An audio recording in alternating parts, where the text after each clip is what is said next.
You seen we trying to get the right coach. They keep our damn locker room look like a trap house. If you seen any of the videos, I was like, shit, whatever wins. Here we I go. like, I don't know what that boy's saying. He sound like he's saying nigga. Is there any Max You Crosby? have fun, bro, with this shit. Max I don't Crosby give a was fuck in what there we say. rapping nigga. I said, them new kids. I can't.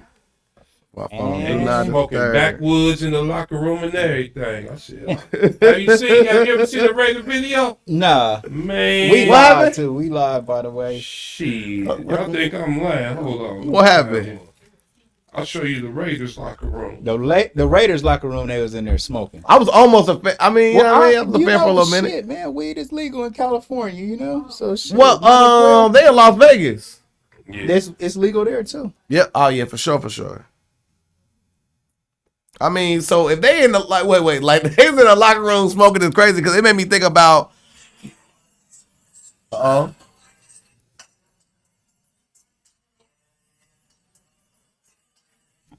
Man, nah, man, that's a cigar, man. I gotta find a good one though. Man, shit. We don't know if it's a cigar or a blunt. Shit, it's probably all the same thing. I got hold on. And this day that you all can like blame on AI. You be like, man, that was AI. So look, while we got viewers in here, real Yeah. quick. So while we got a couple of people, Yeah.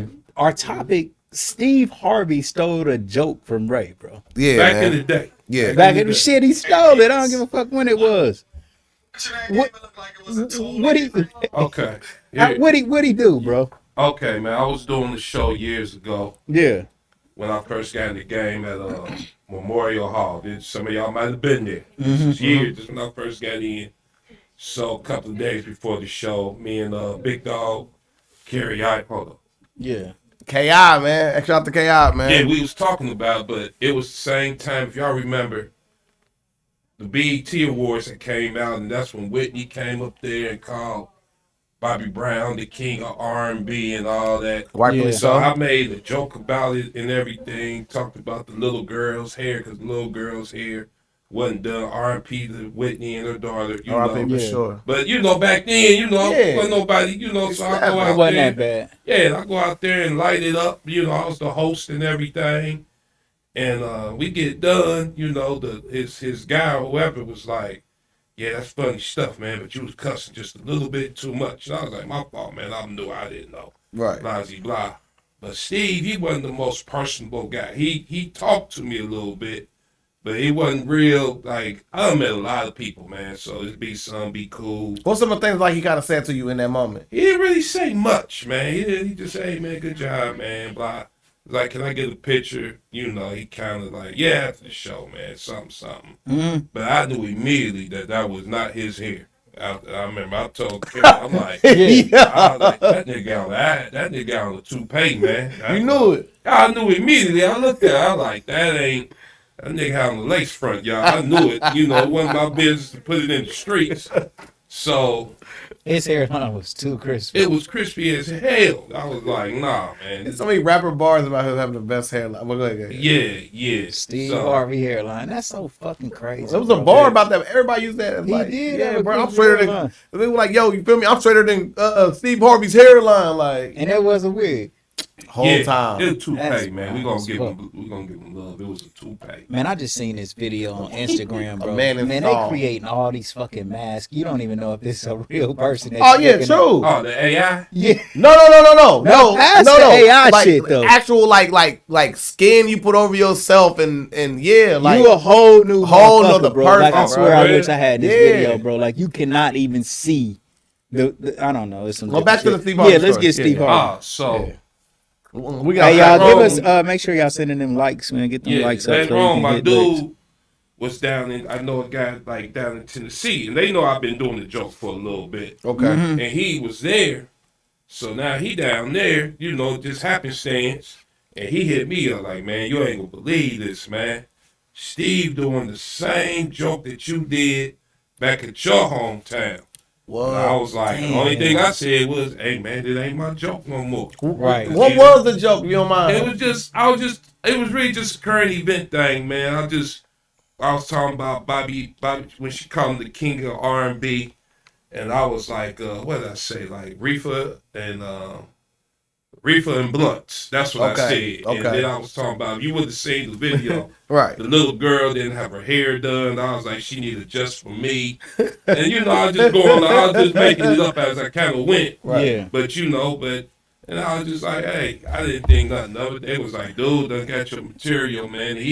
Now he opening up with it. And I was like, hell nah. But So let me ask you this though: is there a little bit of kind of like a feeling good by like somebody that's famous like a motherfucker, like digging your shit so much that they gonna use it for themselves? yeah, it was cool because I knew the joke didn't really have no legs No to it. legs, I knew it was yeah. gonna play out. Right, because I it was like, current event. Yeah, I said, well, hell, if he using it, hell, I must Be good. be good. Wow. I remember there was a time when I was kind of like in preliminaries to be one of Samoa's writers. For real. Okay. Yeah, back when I first started, and then some shit happened, it just fell apart. Samoa's got some ties to the city too. I think she used to talk to Reek B. You know Reek? The rapper. Yeah. Mhm, Yeah, for yeah, sure. yeah. Producer. And shout out to Rick B, man. If you ever get a chance, man, He'll come through yeah, here, man. he That's gotta my slide brother, the show. man. He'll pull up. Some more good people, man. She good people. So I'll be remiss to ask you, who are some of the most notable comedians that you able to run into or grace the stage with? Shit, I did New Year's with Dave Chappelle. Walk us through that experience real quick, and then we'll get to the other Alright, list. so Shout out to Dave Chappelle. He got a show coming up in 2 days in Yeah. Yellow Spring. Yeah, that shit sells out like Taylor Swift, boy. Yeah, You, for sure. If you don't see it, you ain't gonna get it. I'm telling bro, I literally caught the link today, so we got a cop tonight. You better hurry. It might be over. You better do it because they do it at this. Because well, what happened, man? I'm doing New Year's at the Funny Bone out there at the Green, and guy named, I don't know if y'all hit the Finesse Mitchell. Mm-hmm. Yeah, I'm opening up for Finesse. For sure. And then he was like, man, he just come out for like rip, like, hey, y'all want to go to New Year's party with Dave Chappelle? Who say no to that? And nah, but we looking like, you for real, man? PJ, what's up with it? He baby? like, yeah. So he like, man, Meek, what's up? just send me your name real quick. I'm gonna put you on the list. And I'm like, man, you playing, man. But I kind of know Dave. Me and Dave know each other a little bit. When we see each other, I mean, Dave know me, right? What's up? I done did shows with Dave. Y'all good rapport. Yeah. But so man, I do that, man. And I know him. Yeah. I know you. And Yeah. you know Dave Chappelle, which And- makes me and you know me. Which And- makes by proxy like we all is famous. Boom. We all And famous now. I also know Maha Selassie, who's also friends with him as well. And then also Taylor Sebastian has an amazing painting that he actually wants to let Dave Chappelle view it. His sister came and saw it. Right. For sure. But yeah, we'll get Yeah, that I later. rap with his sister. So, man, I'm like, bug it, man. I didn't have time to call my girl enough. So after the show, I just say, bug it. I'm just going to leave from the Green. I head out there, get to the spot. Boom. They give me, they take your phone and all that. Yeah. So I walk in. Man, next thing I know, man, Cat come up on me like, what's Cat? up, boy? No, not a cat. I didn't know who it was at first. I didn't know who it was. He was like, what's up, boy? I ain't seen you since blah, blah, blah. It's Dave. Yeah. He Damn. hugging up on me, man. We rapping and all, That's love. man. Cool as fuck. So, we talk a little bit more. I can't go into too much detail, but get ready. For sure. Get ready. Because he got the club. When you go there, the club is nice. That was this New Year's? Yeah, this was, 2 weeks ago. Sweet. That's hard, bro. 4, 3, 2, 1. hard. Like, That's hard, bro. like, bam, we That's right hard. there. Yeah, so 2024, me, I'm walking with Dave, and That's we in real there. good, It was bro. free drinks, and we kicking it and all, man. Had a good time, free food, and yeah, man. So just get ready, man. You got a nice spot. It's coming, man. It's coming, Dave. I hope I don't put too much out, but he was saying, Lee. Netflix. He don't owe Netflix anything else. He don't owe him no more. Oh, he had a deal going? Yeah, well, when he was, he had Yeah. the deal, but everything now, He free and clear. yeah, he free and clear. Like, I'm debt free. I don't owe nobody nothing. So if y'all know he already purchased the building downtown. I that heard used to be that. the radio Yeah. station. Yep. Okay. So people say he bought Wiley's. Nah, he bought the building. Like, he Damn, bought bro, the that's whole hard. where iHeartRadio used to be. So I'm not sure if all the equipment in there, but it's gonna be some big things coming in 24, man. So Big things. like besides the New Year's Eve story, tell us one of like one of your favorite stories about that. Dave, man. Just a cool dude, man. Dave used to just give me, like, back in the day. I remember me and Dave was hanging out Wiley's one night, man. He was like, Dave Chappelle, by the way, for Yeah, everybody Dave. that's watching. You feel me? and this is when you be knowing stuff. So he's telling me, like, yeah, man, I'm in the negotiations about this little sketch show I'm trying to get going, man. Yeah. And he's like, I'm gonna do this, do that. So I'm like, man, you know what would be a good sketch? And I'm like, man, you should do like the Real World and da da da. He said, stop. He said, stop. You can't tell me no more. Yeah. He stopped me like in mid sentence. He wouldn't let me say nothing else. Right. So man, I'm sitting there watching the Chappelle show. And he got the Real World. He had the Real World. That's one of my sketch. favorite ones, bro. So yeah, so I didn't have nothing to do with the sketch, but that's Off when the you kind of backboard. know. Yeah, he was like, I'm already on it. I'm already on it. And I was just like, wow. That's hard. So you know, he couldn't let me say nothing because I was been like, he stole it. Which And is I would've did it. which is interesting though. Like I run into this same situation sometimes, bro, when we talk about this concept of delivery kings. Yeah. So I had a Oh. business, Delivery Kings, where we would deliver everything. This shit is like DoorDash right now, Right. Yeah. right? And people always tell me like, they stole your idea. But really? It's not I don't a know. foreign concept. Of what It's you're a trying to say. concept that I think that a lot of people might think of. Yeah. So which one do you think is more likely? Dave Chappelle took your idea and made it, I'm or not gonna say he DoorDash took took it. my idea and made Yeah. it? Which one do you think is First more of all- likely? Which one is more likely? DoorDash stole your idea. I don't care what nobody say because that's the Dayton urban legend. We all ride with it. I don't care what nobody say, bro. Yeah, Like, they they stole do. your They idea. I can't say he took my idea, but he knew where I was going. Yeah, you could have So planted he the stopped. seed. You Yeah. planted the seed He for the already, idea. but he stopped me though. So I respect the legally, stop though. Yeah, he already knew. Like he was like, you can't say no more about it.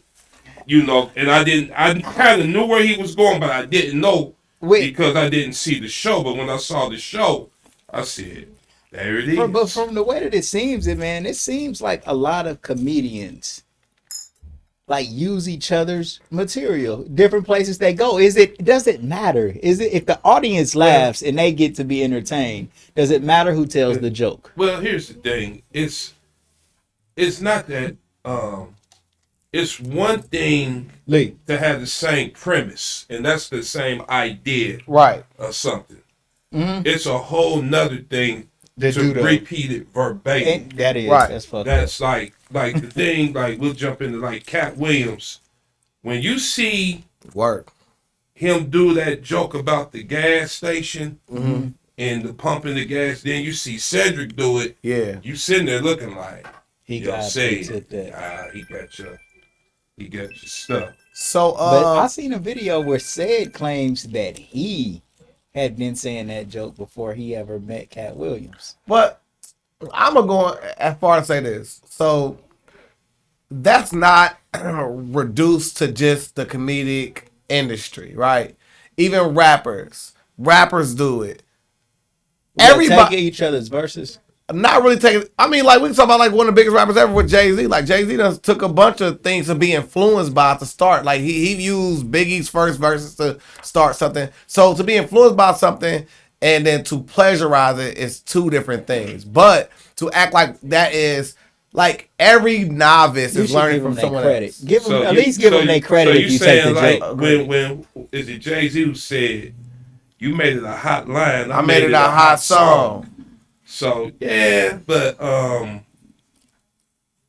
how can I say this, man? You know, when something is really yours, Yeah. and then only problem I had with it when I saw it, and I said, it's two sides to every story, but say you closed with it. So and you close your show with another man's shit. So In comedy folklore, that's taboo. So I watched an interview. Yeah, that don't seem right. I watched an interview on pre-internet. I'm sorry, the internet. Mm-hmm. So pre-internet, man, everything was just you don't know what's what. Cause Right. the first time I went to L.A., they was like, be careful what you say because you don't live here. So you do your shit, you'll leave, but your jokes will stay. That's hard. So, that you gotta give it your best, so you gotta come with your thunder. Yeah, so you just gotta. So again, I'm pro Vlad TV. He's anti Vlad TV. Just let you know where we like stand on that, right? Okay. So he interviewed the comedian, not Mensa, what's his name? The guy who they say stole all these jokes. Carlos Mencina. Yes. I got a picture with Carlos. I got a story about that. So he ended up proving that the person who was saying he's stealing jokes from him that was completely inaccurate because he literally had things that were on VHS compared to the third. But he brought up the premise that I think we should voice to other comedians. What about shared experiences? Like we've all been the person who was like, for instance, if somebody made a joke right now, like I can make a joke right now about me having to be the remote controller for my grandmother. Because we had no remote controller, and it was literally a floor model TV that had the TV on top of that. I had to hold the antenna. I had to turn the... Like, we all got certain shared experiences. Like, we all got these same things where, like, all our mamas had the same saying sometimes. It's a global experience that we all have. So, for us to recreate jokes out of that, and somebody say, I said a joke first, when we have the same shared experiences, ain't that kind of disingenuous when it say somebody stole a joke? Here's how... It's not what you say, but how you say it. Agreed. And that's what separates. We could have the same life experience. Like I remember years ago, I used to do this joke about having being impotent, and I used to like play it out. And I did it in this cat. I never met him in my life. Can't remember his name, but he was like, "Oh man, I do the same thing, man." And I was like, "Oh, my fault, man. I didn't know." He was like, "I ain't mad, but I'm just letting you know." Like, if you hear about me doing it later, I didn't take it from you. Or vice versa. But I had enough where I could just be like, nah, I ain't go. It ain't. I could take it out of my setback, So it was, and I always liked that because I used to be like, well, you can't do that because you could be sitting in a room getting ready to go up and you'll hear somebody say a joke. You be like, dang, I was just about to talk about that shit. You just take your line and go, not tonight. Damn. Because a lot of comedians will tell you if you where all have you been, bro? Man, I've been L.A., New York, sweet. A lot of shit in between, Texas, Florida. And perform. Perform. How'd it go when you was North Carolina? How'd it go when you went to L.A.? I love hearing the bomb stories. Man. I hear the bomb stories. L.A. was like the thing that I learned in L.A., man. It's the same way that we get down, like in the comedy community, or it could be rappers or whatever. It's just you seeing all the people you see on TV, but they still cool as hell. Right. But they just regular. Right. Like I remember we out there kicking in and shit, and then Mike Epps pull up, and he see Tony Rock, and he's like, if it ain't Chris Rock's fake ass. No, he looked at Tony Rock and he said, it ain't fake Chris Rock. And I was like, damn. And I was like, damn, he look like that. I'm new, I'm just peeping game. Right. And they was just ribbing each other. Then Chris Rock pulled up for a second. Damn. He said, what's up? Did he pull it off? Like, I got somewhere to be. And I was on Earthquake night. I was out there. Earthquake does not get enough respect. That's my man. He one of the funniest comedians that ever lived, bro. He fired. So go ahead, bro. I just show love. So it was just cool, man. They said we look cold. Oh, no. Hey. I ain't cold, but damn it, outside it is. I was going to look real cute till I walked outside. I said, shit. My dog ain't peed all day. My dog looked at me like, shit, I can hold it. He might be trying to pee in the toilet right now. He's like, I ain't going out there. I'm going to do it the way you do it. Shit. Pick me up. Hold me over that. I ain't going out. He was like, shit. I swear I felt like my dog cussed at me, man. I opened the door, man. He said, shit, and turned back around. I'm gonna sit down and start watching Sports Center with me again. Shit. I was like, I told you Cowboys weren't gonna win. Bro, so hold on, man. All this NFL shit, the Cowboys get blown out like that, bro. But all the big dogs again. They did. Listen, I've never seen a team get whooped like that. Dak is ass. Hey, did you watch last night? Nah, bro. Them niggas was wild. Man, that people like they ain't never met before. Huh? This y'all first time? Did y'all know y'all had a game? Them niggas is crazy. That shit was wild. That's why they never met before. This is not flag football. You gotta tackle him. That motherfucker was out there like this. All right, he's down. I'm like, that motherfucker's still running. He's still running. I was like, somebody's getting fired. Oh my God, man. They said they never met before. Them motherfuckers was like, how you doing? My name's Ted. Let's go. We're gonna. But Philadelphia was sweet as fuck all year and then fell off. They was 10-1. And fell off. And then somebody sold them some bad weed. But hold on, bro. Listen, bro. The way that the Cowboys, them motherfuckers was catching wide open passes and just running the ball every time there was a gash or more. Cowboys like, that was Techno Bowl. We was watching. That was crazy. I ain't seen that over since Techno Bowl. That was crazy. Yo, I couldn't believe that. Jalen Hurts took the worst safety ever. Last night, threw it out of bounds. Like, what was he doing? I hope Clyde English. I couldn't watch that Eagles game. That shit was weak. Them mugs was up there at 937. I know it was quiet. Quiet. Boy, it was a sad day. Pittsburgh lost too. They was supposed to lose. Yeah, they was playing the way. They was. Agreed. They was hanging in I there. wish they could have won though. I ain't gonna lie. I don't like Pittsburgh, but I root for the black coaches. It's a very conflicting day. Yeah. We all agree there. They lose, but I don't talk about them. But when y'all lose, I'm on social media like about. I'm looking for memes and everything. Because they cheered. Y'all cheered too much, damn it. It's too much.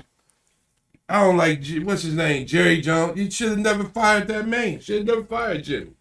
That's their fault. I remember. Niggas got killed out the blue, too. Everybody thought this was Dallas for real. Chance, where everything like. Playoff game since Fat Laces was in.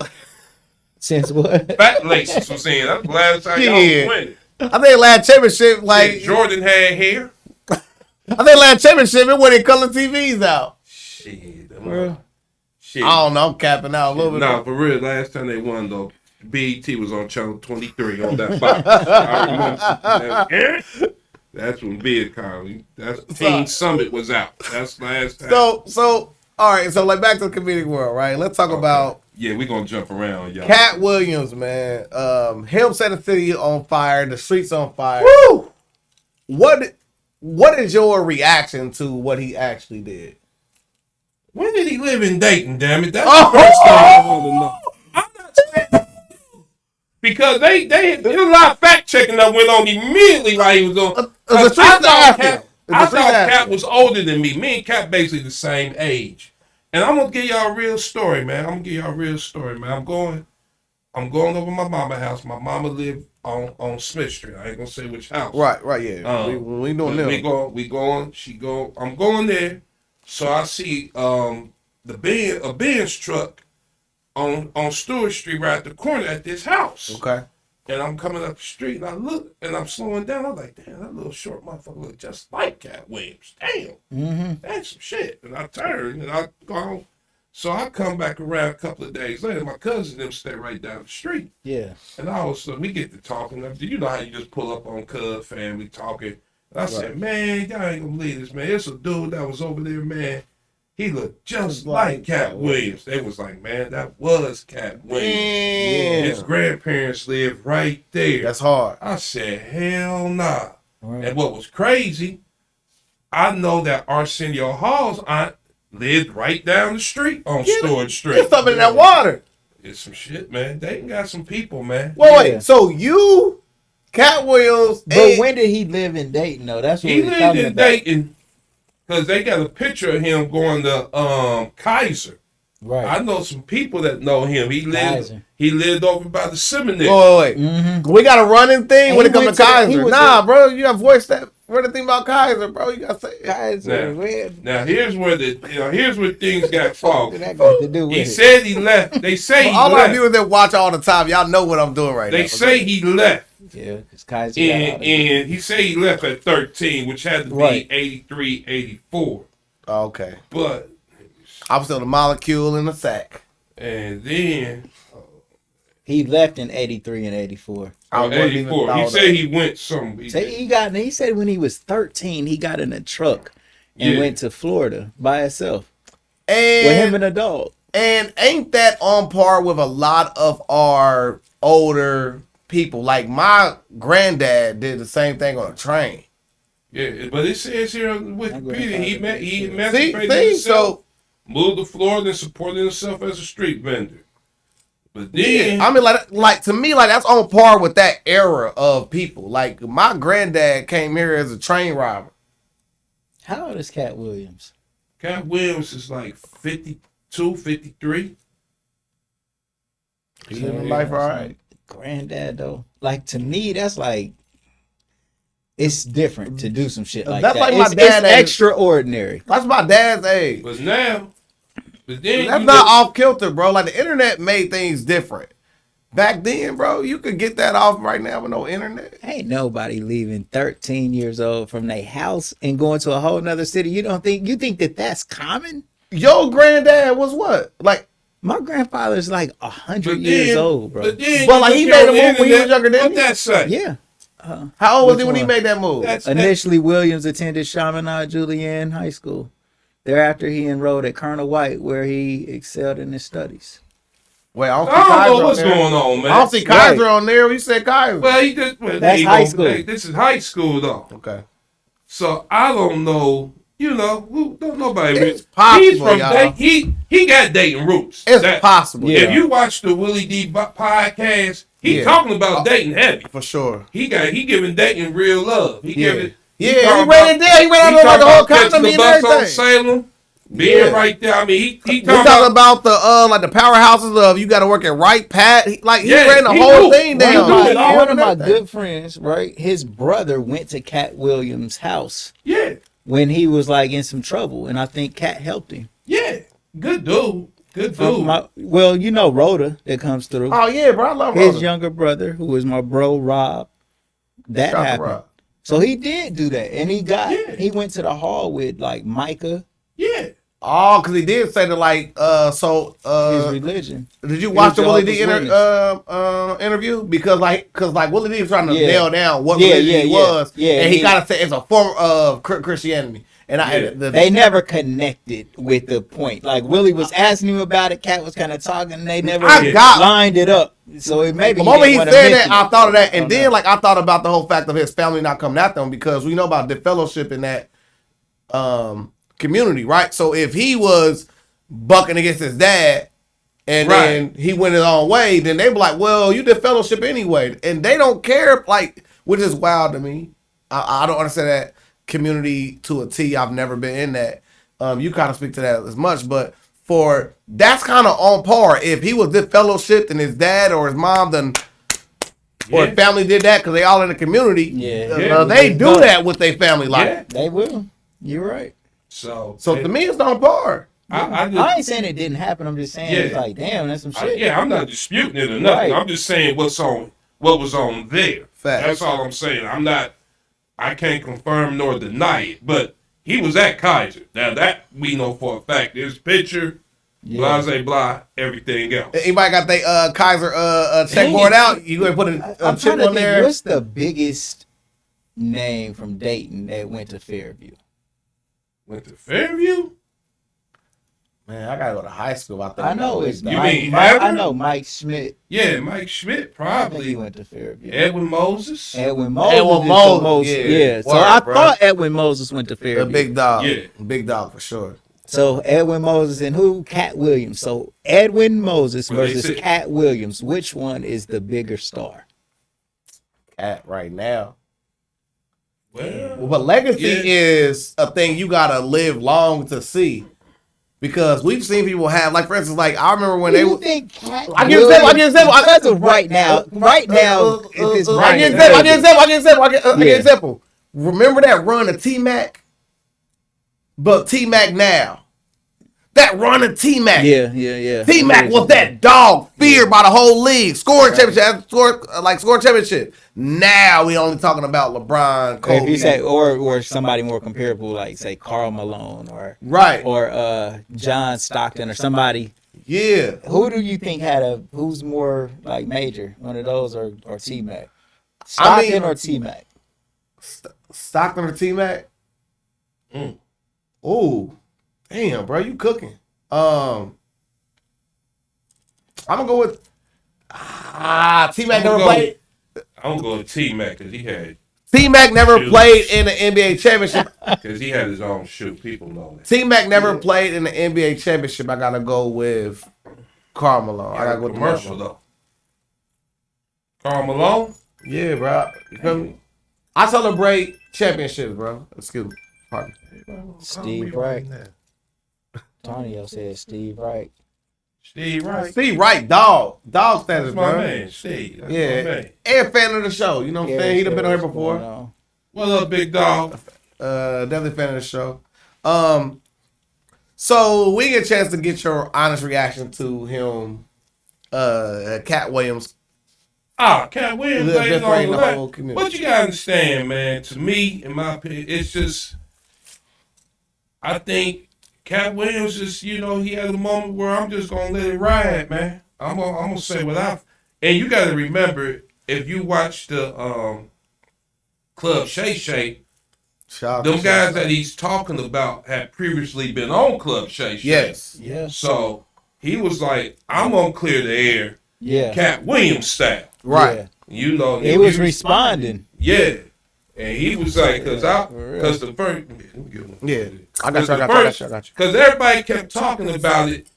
And I said, man, let me check this out. And I tell you what, man. The first 5 minutes, I said, this is going to be the shit right here. Because he took off like he stole a rental. I said, man, it was on YouTube, man. I seen the notification. It said 90,000 people are watching. Yeah.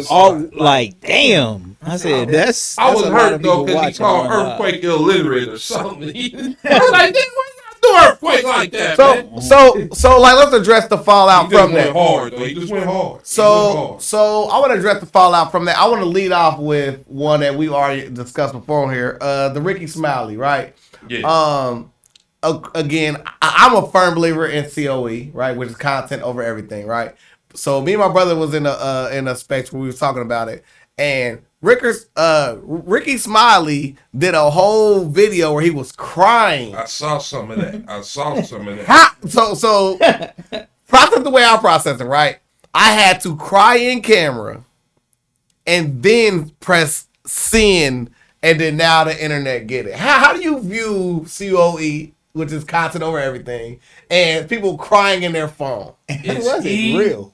Is he trying to get more? Is he trying to capitalize off of the original podcast through that? Probably. Is he looking for sympathy? Because one thing I'm going to tell you, and we ain't heard nobody to this day since that podcast came out to say Cat Williams is lying. Name one person that said it. Nobody said he kept out. Even Ludacris did say. Well, like Ludacris did say in a freestyle, which is how you feel about rappers. Well, I think a lot of people then came and challenged the shit that they he said. challenged it because Ice Cube did say he didn't have rape in the movie and he didn't want to fuck with it. But Cube do got rape in Players Club though. He do. Oh, I mean, he do. And Players Club. What kind of movie would you consider Players Club? Is it a comedy? It's a drama. It's a dramedy. Yeah. Like a dramedy. Yeah. It's got funny moments, but then it gets serious. They got that rape in there. He didn't show it. We put a nigga head that window. Concept it gave you enough visual in your head to know. So it ain't out of bounds. And then when you see her after the, I can't hear her dance. That's you it. know what it is. Ebony. And when they so roll up Anthony Johnson's fucking head in that window, R.I.P. Anthony Johnson for sure. Was that AJ Johnson? Yeah. But I'm the only thing that I was saying is like, so Players Club is a comedy, right? It's got a little rape in there. Yeah. So I could see it Essay. happening. They call it essay now. I could- Essay. Yeah, that's it. I could see that how And he might all that have shit, it in the Friday After Next that what Cat Williams was Right. talking Yeah, I about. can see. Left- I can left see that over. scene could have went left, Yeah. and something happened, but he stood on his values and got it off.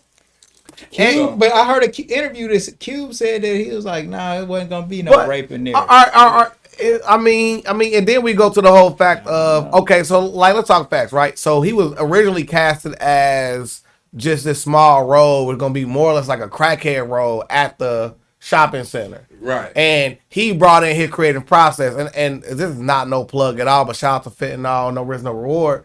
Is I came in there as a like a minimum role. But I put my all into that to where he expanded my role. Yeah. Right? Like, I literally was in there like, yo, I'm about to take this fully seriously. Right. And he done gave me so many different roles. Like, I was at the set yesterday for like 8 hours. But the whole thing is this. I'm going to lean on the side of if the role started off originally as him just being some crackhead hanging around there and then got turned into a pimp role, I'm going to believe the person who expanded the role more than somebody saying, nah, it ain't that. Because, again, Ice Cube is a person that's in the industry, and when you're in the industry, you understand it's all about relationships. So you do not want to be a person that's outing everybody, even though Cat Williams don't give a fuck because he he's a megastar.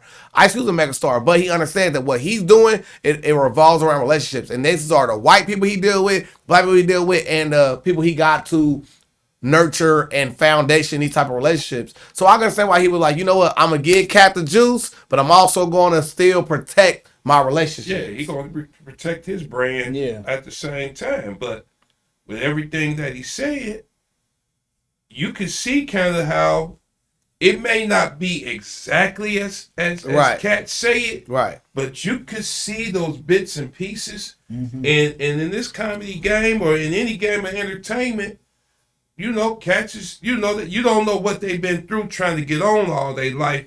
So some people may be willing to have to go that extra mile to do something. Or some people, like you might have seen people that was hella funny Yeah. and you never saw them again. Right. They might have been standing on business like, I'm not doing that. Michael Collier. And they moved on to somebody else that would do it. Right. Right. You know, so you gotta understand it, because like, as they say, I'm an OG, so as opposed to where I was when I first came in, maybe some things, maybe I was like, yeah, I do this, do that. But now that I've been around longer, this, that, I got a couple of dollars, but I know more about the essence of happiness and life and self-respect. Like, nah, I'm cool, I'm not doing that. I don't want to do that. So I gotta ask you $1 million question, man, which is right now is who is your top 5 dead or alive, and who are your top 5 that are currently still on the circuit? Wait a minute, man, you got me confused like a motherfucker right Top now. 5 dead or alive. You said dead or alive. Just give me top 5. My favorite. Oh, okay. We gonna call it my favorite 5. Okay. My Yeah, favorite cool. 5. I'm cool with And that. these are 5. I'm trying to give you like 10 to. I'll tell you what you Maintain want. ratio. I give you my favorite 5 right now. Okay. And these is people that some people heard of, some people may not. I'm gonna go with Deion Cole. Yeah. Go. Go. White guy Bill Burr. Remember, like that's my dark horse last time. Go ahead. Let me see here. I like Tony Roberts. Interesting choice. Tony Roberts is a dog. Takara Williams. She rolls with Cat. She opens up a lot of shows with Cat. Y'all ever see her? She a dog. She done roll with Cat and Kevin Hart. Let me see. What else do I? Earthquake. I go with Earthquake. Yeah, earthquake for sure. So see, like for me, because I'm kind of a comedy savant, so I listen to a lot. I don't just listen to the build up to the big joke. Well, I don't listen just to the popular comedian.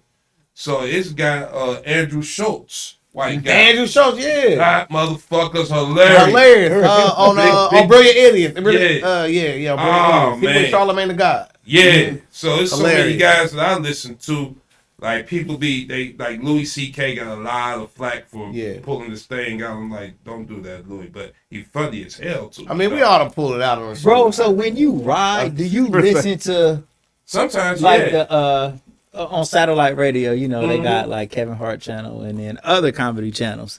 You ride to that most of the time. Sometimes to hear a lot of different comedians. Or I listen to what I do sometimes, just to kind of get my comedy endorphins going. I'll go to Pandora. In Pandora, you can kind of type in blah blah blah, so it get more to my thing. Now you said my other 5 that's no longer here. Yes, let's go. Yeah, Big dogs. Yeah. Big dog. Put them big dogs Love up. Richard Pryor. Yeah. That's how I got started. For sure. Red Fox. For sure. George Carlin. For sure, bruh. Patrice O'Neal. Oh, okay. Let me get Getting one tough more. now. Getting tough now. Let me get one more thing. I gotta hear Patrice O'Neal. Woo, he's a beast. Bro. I gotta hear Patrice O'Neal. Give zero Bruh. It's fucks. the other bros that came here. They did the Oh, show. I know my last okay, one. my bad, bro. Damn. I know his name. Shit, you done made me forget his name and shit. But I did everything. They stole all my stuff. You know what I'm So it talking. ain't Dangerfield. We He a black guy. Black guy. Robin, black guy. not Robin Nah. Harris. Oh damn, I forgot about Robin Harris is up there too. Big dog. Robin Harris too, but Paul Mooney. Paul Mooney. Woo! Paul Mooney, yeah. These motherfuckers, they laid it out. I love Dick Gregory, man. Man, Richard Dick Gregory too. Richard Pryor. Yeah. is a killer. I put Dick Gregory and George Carlin in a realm by And themselves. you notice I missed so many. Richard Like, Pryor, bro. Yeah. Now my favorite comedic actor, Ooh. Eddie Murphy. Eddie Murphy, yeah. Eddie Murphy. Eddie Murphy and Richard Pryor at one time. Yeah. Favorite. was fucking- Like Eddie if you watch, Murphy. if you get a chance to watch, Yeah. like Which Way Is Up. Yeah. Ooh, yeah. I'm in that That's the bag. I'm in that funniest bag. shit ever, Or bro. Car I watch Wash. that shit. Car wash.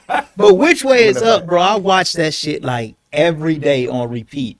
Yeah. Which Way Is Up is the funniest fucking movie ever, bro. But Richard Pryor had a bunch of like thunder movies, If bro. you watch some old movies with Bill Cosby and Sidney Poitier, Yeah. Uptown Uptown, Saturday yeah. Night. I thought this funny ass joke about Sidney Poitier when they said, and Sidney Poitier was such a great actor, you couldn't tell if he had a haircut or not. My name is Mr. Tibbs. But Mr. Tibbs. They Yeah. call me Mr. Mr. Tibbs. Tibbs. Nah, DJ Zon Don, Rich Dog said Corey Holcomb is the best. Ah, song. Corey Corey, for Holcomb. sure. If you gonna see Corey modern day Holcomb, truth- don't bring your girlfriend. That's all I can tell you. Modern Yeah. day truth teller. What'd he do? Ah, man.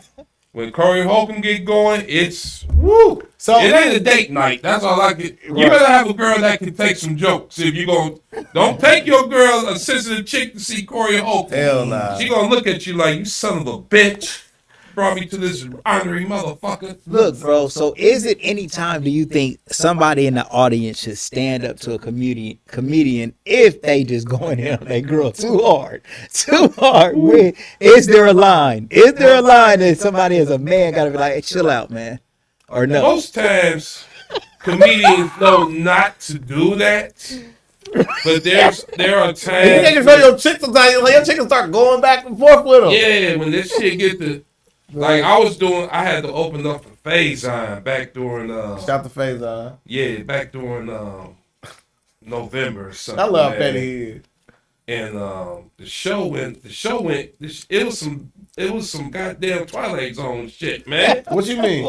Like the show was cool. I went up, did my part. Like man, when the young cat opened up, I was the middle guy this night. So did my shit, man. So I go back, man. And I'm on the phone, man. I'm like, man, I don't know what the fuck going on, man. So I'm talking. Next thing I know, I just hear music playing. Like, what the fuck? Like, nigga, it ain't been that long. Shit, I ain't got. And this motherfucker come back like, man, I ain't got to do no shit like that. And I'm like, huh? What the? You know, like, Phase-On walk back in the green room like, fuck that shit. I ain't doing this shit tonight, man. Shirtless. So he done walked off. Nah, he was shirtless. But he wasn't having it that night. He wasn't having it. So I come back out to find out, like, I guess he had gotten into it. with somebody in the audience, man, and the shit went left, man, and motherfuckers was like out there like, I know this ain't the end of the show, motherfucker, I want my money back. Right. So the little dude I'm with, like, he got a close. He said, "Do I close out the show?" I say, "Hell nah, motherfucker. We ain't part of none of this shit. Yeah. Get the fuck out the way." Yeah, we just about to fucking win the crowd over. You done. Yeah, don't you give motherfuckers no instructions on shit. You get out the way. This ain't got shit to do with us, man. This ain't a little motherfucking thing. Hey, little motherfucker, I'm probably man, I did it like Gary Coleman, like, sit your ass and come on. Shit, motherfucker. You leave that shit in the green room till he leave, motherfucker. Right. You just stay out of their way right now. This ain't shit. I don't know where the money going right now, but get out the way, man. Shit. Yo, so I gotta ask you, man. Get hit. Yo, so have you ever had beef with another comedian? Not really. Not really means it's been a little bit of I static. had beef with one cat, man, but it was some. I got mad at him. Come on, man. You feel me? I Because, man. put a tag on him, man. Let him just tell the story. Nobody, bro. he ain't famous or nothing like Okay. that. You a little bitch ass nigga, you know what I mean? Nah, we ain't gonna do it. He was a white guy though. Oh, We well, was nah. cool. A respectable little. But I had to come at him though because bad. they say anything goes in comedy. You know, as long as it's funny. Everything go in comedy. But this wasn't funny to me. So you gotta have some, because it was like it was at the same time that Kobe passed away and his daughter. So, I was like, I didn't even know Laker fan, but I respect Kobe. I respect life, man. As we should. So, dude, they getting on social media like, man, RIP, RIP. And dude get on there like, yo, man, anybody want some Kobe beef? It's well done. And I was like, what the fuck, man? What the Yo, that's crazy. Yeah, I was like, hey, man. No, don't. I was like, hey, man.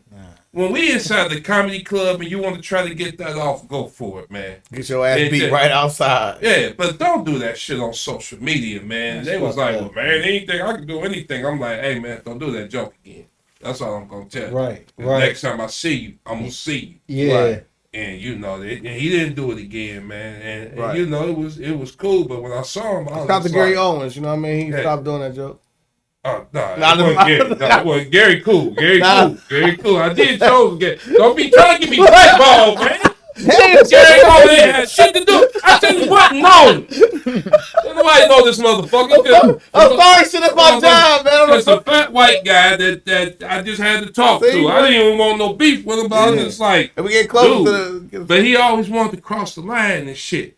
And he wanted to say nigga sometimes. I'd be like, hey, look. I said, man, put that nigga name out here. No, I ain't gonna put him out there. Yeah, he ain't worth it. But I told him, you can say that shit if you want to. And I'm gonna be cool with it. But you don't know who in the audience that don't get out with comedy like that. Yeah. And you will have to deal with them. A nigga pass is reserved to the person who gave you the nigga pass. You can't use a nigga pass with any nigga. Your friend of circle of black friends may say, it's okay. You can say N-word around. You don't do it no more. A nigga pass? Well, you never heard of like a nigga pass? No. A nigga pass. What is a nigga pass? Nigga pass where like you let like one of your white friends that grew up with you. No, we ain't got no white guys that grew up with struggle. You said they in the struggle with they in the struggle with you. Feel me? You know what I'm saying? Like one of these, one in the trenches white boys. We, you know what I'm saying? We ate out the same foxhole. You know what I mean? And you was born in the 80s, weren't you? Bro, I ain't say I gave out no nigga pass. I'm only what year was you born in? Come on, man. Hey, listen. What year was you born in? My industry age and my real age. You know what I mean? You did 90s. This is 90s shit right here. This is 90s. That y'all different. Nigga I was only given a term, bro. You was given a definition of the term of a nigga pass. But you haven't given out. No, man. No. Oh, okay. You better never say that shit around me, man. Come on, man. Never. I'm only giving you. I got a joke that I do about the word nigga, and you have to come to the show to hear it. It's very funny. Like here it go. No, we can't do it. Like here it go. You gotta come to the show. Here it go. I just talk about how loose we have gotten with the word nigga to where white boys feel very comfortable using it. But you have to see how I use it. Have you ever called a white boy a nigga? Yeah. Then what they say, like, what have you said? Growing up, I didn't mean to, but what they felt empowered when you said, like, nah, man, shut the fuck up, nigga. They didn't even know, man. I was just talking. Oh. I was just talking this. I was using nigga so much that I was calling everybody nigga. I say nigga in like 7 different languages. They all sound like nigga. Language is still nigga. It ain't like Najee or nigga. Nigga might be the only, like, it's not a proper noun, but just a noun that fuck, I fucked it up. What do you think niggas from like Niger call themselves? You ever did you ever grow up and you left some music in your parents' car that you shouldn't have left in their car when you was growing up? Oh yeah. Oh, I left some NWA. Ball the whip. Ball the whip. She started the car up and I was on the other side. And all I heard was plain see, you can't change me. Man. So I'm gonna be a nigga for life. She was like, so this is what you want me to drive the church listening to, sir? Is this what you listen to with your friends? That's that heat. I was like, give me my tape. That's that heat. Yeah, I was like this. I didn't mean to leave that in there. Like, so speaking of rap music, you've been quite critical of one rap artist named Sexy Red. Sexy, man, she's a different. I'm not. It's like it's not just her, but she gets all the pub. I be watching. No, you give her a lot of pub. Like I watched her. You been watching it? Come on, bro. I follow you. They should have a section of rap just called porn rap right now. Yeah, that's what they should just call it, porn rap. At this point, it's like gangster rap. Like gangster rap. That's a good point. What else they got? Like the little, like back East Coast, West Coast, down south, like down dirty south. Yeah, they should just have porn rap. Porn rap should be a genre. Just about fucking and ratchetness and just getting it. Like she made. You may be on to something. That's right. She just made. Because Brian Pumper was the GOAT of porn rap. You remember Brian Pumper? Yeah, I was Brian Pumper. He ain't got nothing on Wesley Pipes though. Wesley Pipes is the man.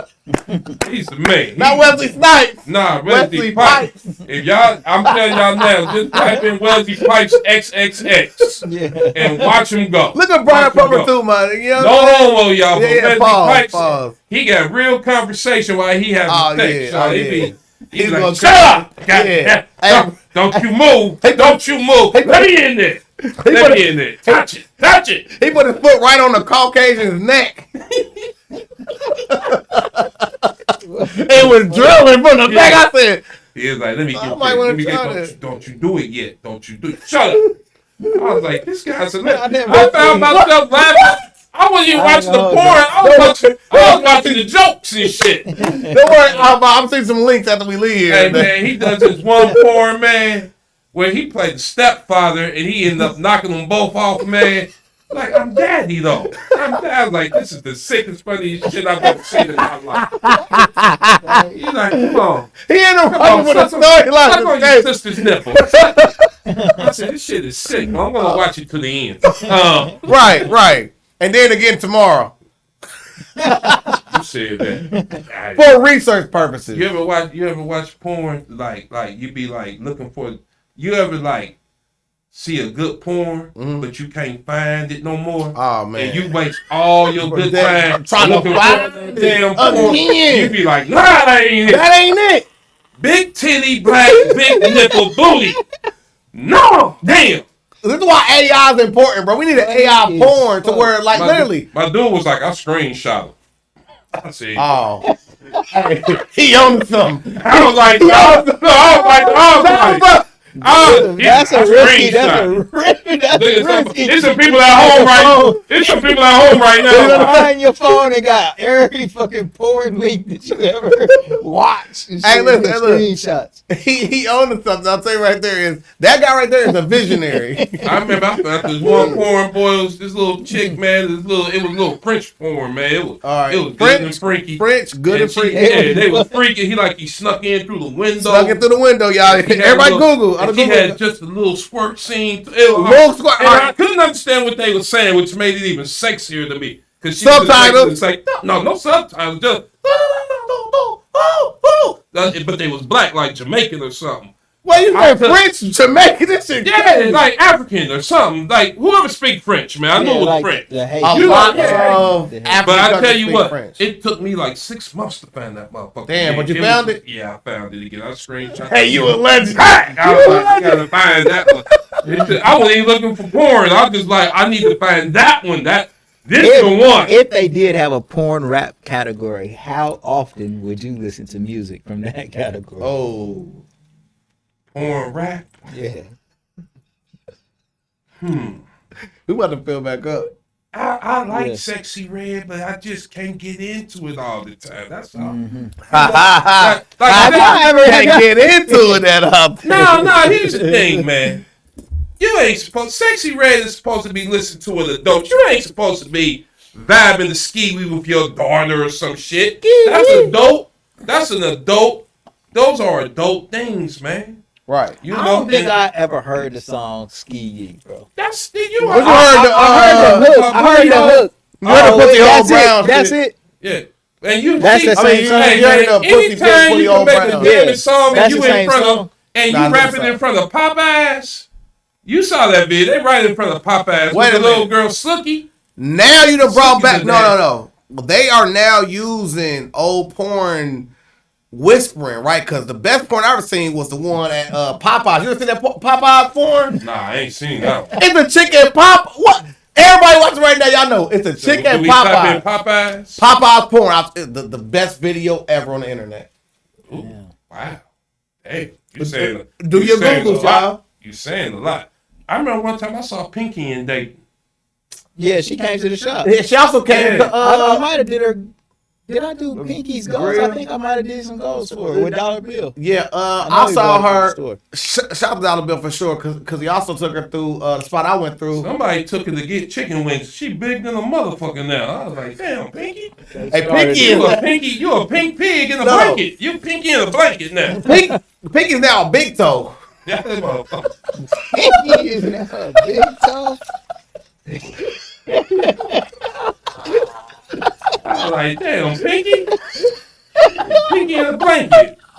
I was all into that, too. Hey, shout out man Syfe. Hey, Syfe had her at jail for us. Pinky went from, Pinky went from a running back to a left tackle. If I took a picture the same way we did with Tatted Barbie. Tatted Barbie. Yeah. Bro, hey, listen, all right. That's what we gotta get on. No. I gotta find Dollar I'll make Bill. you laugh, bro. My girl was so mad when she seen that shit, bro. She threw her phone at the wall that day, bro. Damn. And that's why you can't. No. We went to couples therapy, and it worked. There you go. Really? Couple therapy is actually good, y'all. I'm telling you right now. And listen, and bro, I got a girl. Couples therapy is something I feel like everybody should go if you find a trusted person to go with, because she explained this shit in a way that I could never explain. Yeah. She explained it like this: you have occupational things she does, because my girl's a nurse, right? And I work in the podcast field. I also got other things I got going on. And occupationally, these are things are things that if I'm not doing it in a sexual manner, then she should not perceive it as anything else. Same way she is a nurse, she got to grab dicks at work. She got to grab dicks at work. She see men naked all the fucking time. She cough. She ain't. It's not sexual to her. So when I'm in my she ain't doing sexual shit. She working. Yeah. So what I was doing was, so what I was doing working, I was just working. Yeah, that is true. Get y'all. I mean, that is a way that you can look at it, but there's another perspective too that's equally reasonable. So I don't know what to say about that. I think get y'all a good. I think that's one of the problems, man. You can be offended by the work someone does. Porn is too accessible. My girl can also go work on just children alone, not no grown ass men. Well, I mean, okay. So you have the right to be offended, but if you're not, you're not. Offended. If she is, she is. You can't make believe you're offended just to counter her true sure I can as a man. Offendedness. Sure I can as a man. Yeah, okay. But see, we just talking about it. We ain't watching it or nothing. I ain't pulling it up on my phone or nothing. And I think that's when shit got real wild. Yeah, that's man. Be on my side. The therapist told you wrong. Just be on my side this one time. Damn, that's fucked up. If you go to a therapist and they give you wrong advice, Shit. what should you do about that, bro? How will you won't know it's wrong until it don't work though. Right, So, right. You know, it's awful. Y'all shouldn't have been together anyway. Then it just y'all just ain't meant to be. That's what that is. But y'all worked it out though. We did. Oh it's yeah, all good. yeah, because of the most Crazy not session. because of the therapist. Crazy session afterwards. She gonna be mad that you putting the business out there. Yeah. See, she This gonna be is looking now at you you like a this bigger is not deal. for. This is a big deal too. Come on, bro. I'm potting, bro. COE, man. That ain't what happened at all. All right, Damn. I'm just letting you know. Like you gotta tell her. I don't care. I'm not. Oh, right. You ain't. Oh, I remember one time Right. Hey man, you ever see? I remember one time I was watching some porn though, man. I was like, damn, is that Dollar Bill? Ah, hell no, I don't even watch this shit no more. I'm like, Dollar Bill, why are you making porn? You have ruined my experience. I know you. I don't want to know nothing about porn stars. I don't want to meet none of them. Nah. Yeah. I don't want to be cool. Not men or women. I don't want to know. I want to always be fantasy, man. I want to be like some Marvel shit. Yeah, Like exactly. I'll never See know that? these people See ever that? again. Fantasy is not reality. Yeah. And when you don't involve the two, it's different. But you ever see when porn go too far? Oh shit. Give me an example. Wait, give me an example when I remember one wait, time, give me an man. example when porn I remember went one too time I far. ventured too far, man. I went. You know how they be like, don't go down that street. Wait. So I was looking for some shit, right? I was looking for some shit. Oh And shit. it was a nice looking chick, and I was like, "Oh, she looked good." And it's panned down, Clicked on and it. it was like it was hanging. I was like, I put my phone down, man. I said, I don't even want. I'm What? done. You know what he's saying, but you don't want to ask the real question, man. no, just ask. Like me. see It the ain't no shorty big that was deal. looking at her, but find out Yeah. shorty was a homie. man. Yeah, with titties at the top, dick on the bottom. That's what it was happening. I was Oh. like, and that's very spooky. So what? So That's no. I was just brought up. So because it's definitely. I mean, I ain't got nothing against nobody, but just tell me what it is. I got a real question, right? So if Don't be surprised in me. if a woman tricks a man, or Wait a minute, hold on. No, no, What wait, you mean a woman trick a no, man? if a transsexual tricks a man to believe, unbeknownst to That's wrong. him, that he's a man, That's wrong. It's worthy of death. It's worthy of death. Should they be prosecuted at least? It's bro, that is It's fucking wrong. rape. I I consider agree. all rape worthy of death. I agree to the rape part. Yeah, that's all wrong. rape is worthy of death. If you gonna Period. you got It ain't nothing. It's like No, I you went can't to do my that. high school reunion this year, and it was a dude in there. I don't know who the dude. I guess we went to school together, but y'all know I went to Belmont, so it was half black, half white. So it Y'all was on a the white same guy. track team together. Nah, we wasn't. But that's a whole look, man. I'm not going there. 'Cause I don't put no names out, man. I don't put no names out. Shout out to you. You know, but I did find out that a guy that I played ball with, He play ball now. He play balls now. I mean, we cool though. Let me tell you something. I'm not affected by none of this, but I was just like, wow, I never saw that. I got your question. So now. you never know No way. who thinks what or who wants. And you know, love is love, man. Do you Love is flash love. back? But honestly, like, do you flash back to the time where like, he had posted you up and he was in the post for too long? Nah, man, this is football. Oh shit! This nigga This tackle is you. football. Oh, you down there in the path. Nah, man, we was on the same team. He still You wasn't tackling me. He still You wasn't tackling me. We was on the same team. And he was my dude. Still my dude to this day. I didn't know. Locker room culture was crazy. I didn't know. I'm secure, man. Hey, fuck y'all, man. That's my dude, man. Still my friend. He made sure you never got hurt. Like, doing a motherfucking tush We push. play Hey, look. defense, man. Hey, look, We look. play He defense, kept you so safe we too. tackle You know what I'm saying? Like he kept you safe. All right, he gonna get you. No, he Yeah. no. He Oh gonna shit! go No, player. not He me. ain't that. He And bigger fucking, than me. yeah, COE, strong.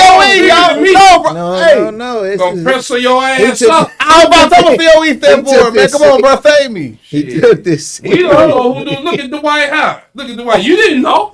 Man, You just thought he could dunk. What would you do if that big motherfucker caught you in the alley somewhere? the way out. But he didn't. He wasn't Man, doing it's not that though. happening, bro. He wasn't doing that. He was doing like Man, you come over. I'm posting the question to the whole group. What that 7 foot tall motherfucker caught you You in do the alley? like Cat Williams do. You got to tell him no. Yeah. Tell him no. Like no, not me. Not me. That's what you got to do. I ain't into that. I ain't into that. And look, he looking at you and it's like, that's why you got to be careful who you party look, with, man. You can't just be partying with everybody, man. You got to have questions nowadays. When you say that shit, when you say shit, looks like, nigga, now you flirting. Yeah, you got to listen to questions like, whoa, no. Damn, bro. That's why I want to dial mine, bro. I just don't ride with everybody. I just don't jump in a car with any old body. Like, this ain't the 90s, man. This is a whole different ball game. Damn, yeah. This is 2023, 24. Shit is different, man. Speaking of wild parties be added to, have you been invited to a Diddy party? Nah, I ain't never met Diddy, man. But have you met people who met Diddy, or you heard any stories about these parties? Nah, man. Isn't that Chris Rock? Yeah, I done met a lot of people. I mean, I done seen some shit. I done seen some shit, man. Give us a little bit of what you can say. Well, no. A Diddy party, though. Nah, I ain't never. I remember. Now, let me tell you something. I'll tell y'all a real story, man. I remember I was doing I was doing some time in New York. I was there, a residency. That's what they call it. I was in New York for I did a couple of months in New York. I stayed there for the summer, working and everything. So, and you go to New York, I'll give you context. I love New York. We went to this once club, regular club, whiskey bar or something. And so, man, I get a beer and a shot. I get a motherfucker $20. Motherfucker looking at me. I'm like, oh man, keep the change. That motherfucker's like, change? Motherfucker, you still owe me $5. So damn. God damn. God damn. Like a beer and a little shot. Yeah. Just like a Bud Light. Yeah. And I got that motherfucker said, you owe me $5. You know, I'm still thinking dating. Right. And I was like, shit. Yeah, I got a little well drink. Yeah, I was like, God, yeah, it wasn't even no real liquor. It was Kroger liquor and shit. I was like, give me that shit down there. Give me that shit on the ground. On the bottom. This shit wasn't even up here. You give me that shit by the shoe. Bottom shelf. Yeah, bottom shelf, nigga. That shit was on the ground. Yeah. You go in the bottom with the twist top. This motherfucker still said I owe them money, man. So, man, I'm trying to, save my money. You know, I'm on a little budget and shit. Mm-hmm. So we go to this one party. I remember because this was back in the day. What was that? They still had them little blind date. They want me to be on blind date. Blind date. Remember the show Blind Date? Yeah, they want me to be on there. But I had another show and shit. The dates didn't line up, so I couldn't do it. So we go to this one spot. It was like a little white party. It was smooth too. It was cool as fuck, man. And we was in there, man, and you know. And then I'm sure we was partying and shit. And it was nice looking chicks and shit, and everybody had on their little white and everything. You know, my dude. We just ran up on. We didn't have on white and shit, but we ran up on. Everybody was cool, and motherfuckers started kissing and shit. The dude kissing the dude. Man, yeah. And I had some drinks and shit, and my dude was like, "Damn, I think we in the gay party." I saw some other motherfuckers. I was like, "I do too." He was like, "Damn, man, you think we should leave?" I was like, hell nah, these goddamn beers is $4, motherfucker. I'm burning all that. Fuck that. Them motherfuckers kiss shit. I ain't had a $4 beer in weeks in this motherfucker. Shit. I didn't get that when I knew I didn't give a fuck, man. I was like, shit, I know who I am, motherfucker. Shit, give me another beer. So listen, bro. So that's a true story. This ain't no jokes or nothing. That's shit. Like back when I was a rapper, right? So like we used to do this little club out here called Santana's, right? So like we used to go there and we perform. So one day we went down there and we both performed because we doing like a thing called Paid and Popular. So Paid and Popular wasn't open mic. So like we do open mics, and if you're really good, they will offer you a show to do the Paid and Popular where they'll invite people out. You get paid to do the show, everything. So we went down there early and it wasn't nobody there. So we like, nah, we gonna go somewhere else and pregame. This rapper I went named Young Blaze at the time. Salute to you, my nigga. Like, whatever, bro. So, we in the car with him. We like, bro, we got to go to this club that's around the corner. It's going to be cool. We go there. It's a club called Aquarius. So, we go there, and like, we get there. Downtown. We look, and I'm seeing a bunch of questionable people walking in there. And I'm like, bro, you sure? Like, this is a spot. He's like. Who told you to go there? Young Blaze. Who? Young Blaze, a rapper who's doing the Paid and Popular also. All right. So listen, I was like, bruh, you sure this ain't no gay club? He's like, bruh, it's 3 levels to it. He like the first level gay, but the second level, I said, bro, it's super gay. Nigga, I'm not going. Like, no. 3 levels, all right. Yeah, I'm like, I'm not going. But he tried to convince us saying like the first level gay, but the second level ain't. I'm like, you not going through no gay club to get to a straight club. Ain't no freaking way, bro. Yeah. Yeah. I did. So what happened? Nigga, we said hell nah. We just went and got a bottle of this, sat in the car in pregame, bro. But he was salty though. Like he wanted to go in there. Hey, salute to Young Blade. Literally. Hey, y'all keep talking. I gotta go to the bathroom. I've been drinking too much. You know, I got them old ass kidneys. For sure, man. I'm back. Yeah, for sure. Like right now, like I got you here now, so let's talk about the actual reality TV show, man, that's going on right now. Yes, sir, man. That is a cool question, P. I'm gonna tell you, bro. I love the reality show. What got you started? It, man. I mean, man, yeah, man. I don't know, man.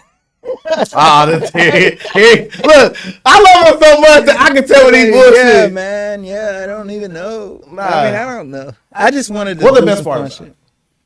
The best part about it is just, you know, hopefully people like it, you know, getting likes. That's all you're really trying to do is put it out, get likes. For sure. You know. And it's not working. It's not working? So then, like, bro, it's y'all fault then. Like, he trying to say it's y'all fault. Like, if y'all like it, then y'all got to support it. And, like, that's one thing my thing when it comes to people is like this. No. So let me ask you. Yeah. Do you think 1,000 likes is good or bad?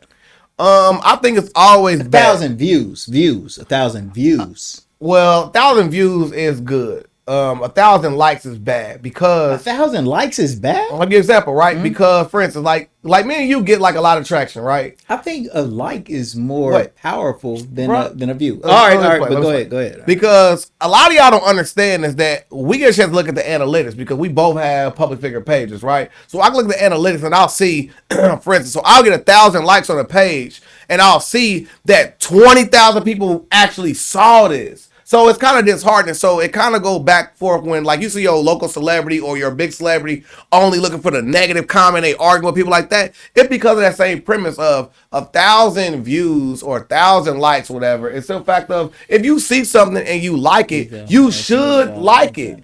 Because if you don't like it, it falls out of your algorithm. This is something where y'all don't understand. We're like, oh, I didn't see that y'all got an event going on. I didn't see you got another podcast. You got to press like. All right.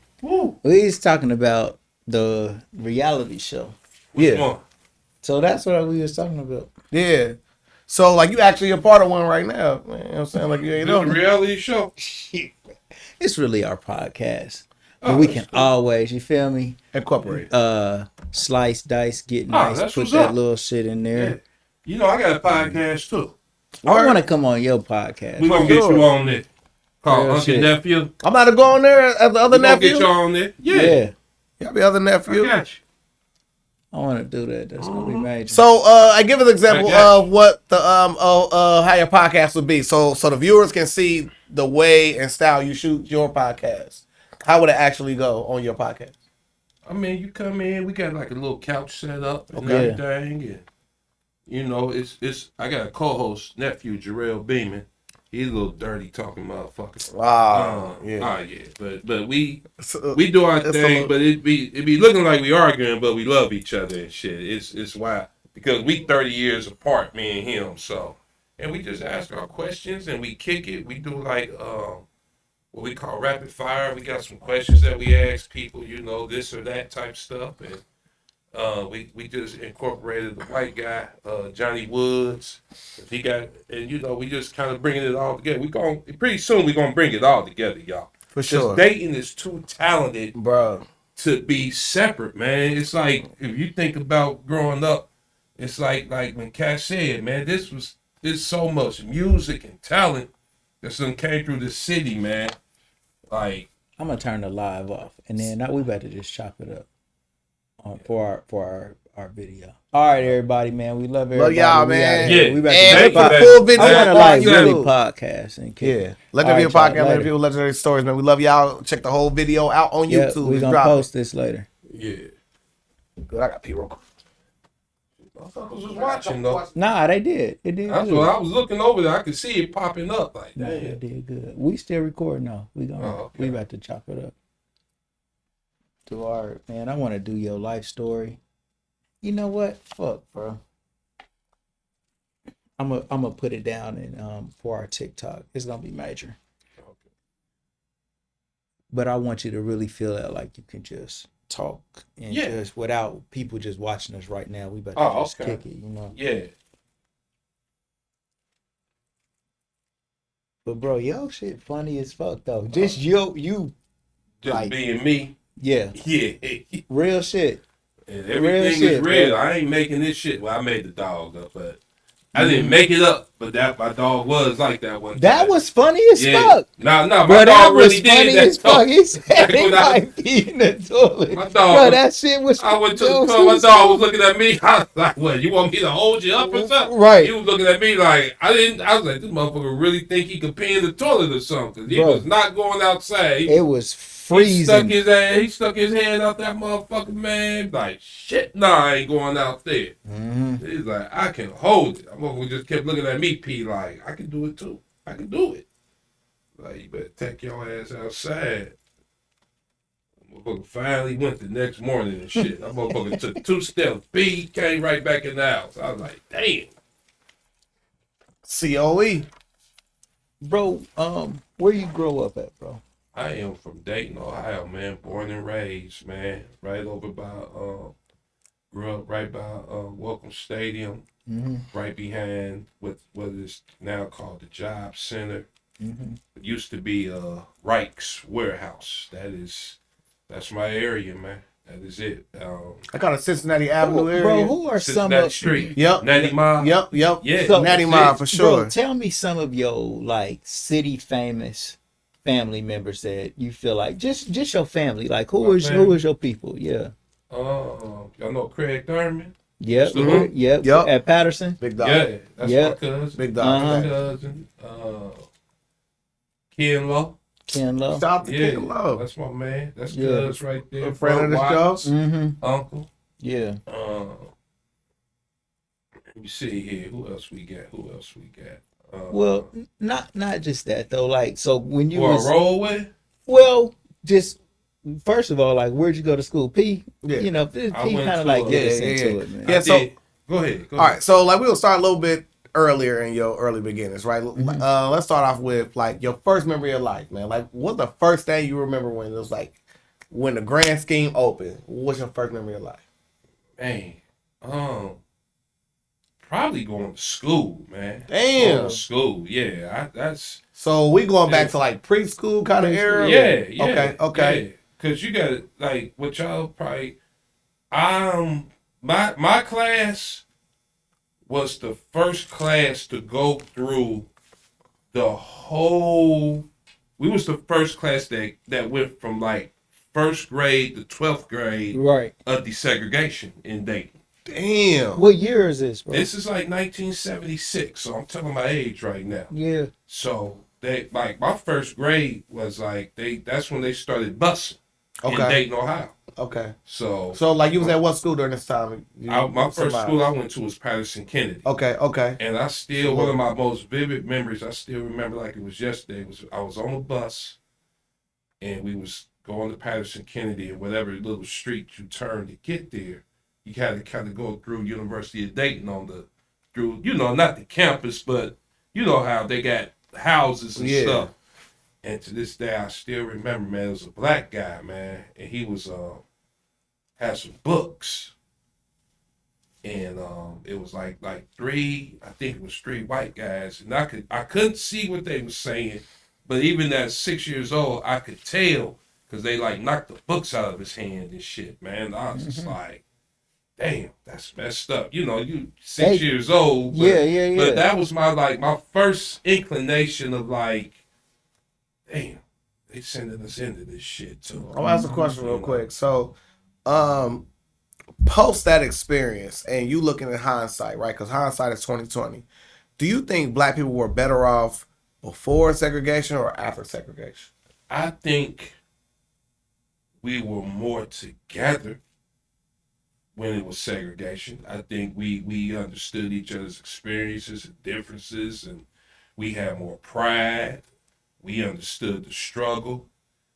But as you see now, even I mean, not even just segregate. Even when it was desegregation, when people still lived mainly in West Dayton, you when you was growing up, Five Oaks looked good, Westwood looked good. Yeah. People took more Everybody. residence park. Yeah, everything. Princeton was immaculate. Absolutely. Black people lived over there, and then that the view is beautiful, big boy Boy houses for houses. that time, man. Yeah. It is when it was brand new. That was like major. It was major. I grew up in Westwood. It was kids in the houses and black people on every single house. There was no broken down houses. So, man, bro, like did we destroy our own neighborhoods, bro? Man, or what? I don't know. I'm asking a good question, bro. I'm asking a good question. All the way, keep it real. All the way, please. And when I say white people, I'm not just saying per se just every white person. Right. But when we say white people, we talk about the politics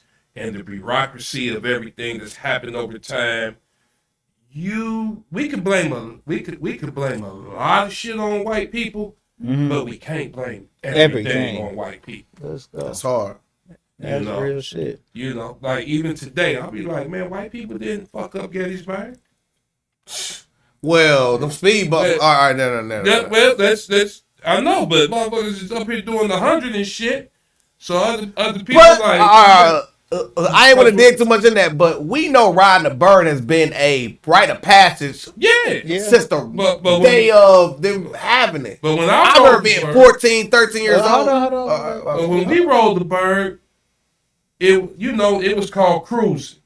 Yeah. Some of us was doing 25, 35, and it was a true hangout, man. But hold on, his big bro, he trying to tell you how it was. That's how it was. We was cruising, man. I ain't saying you wrong. No, you ain't wrong at all. No, I just wanted to just because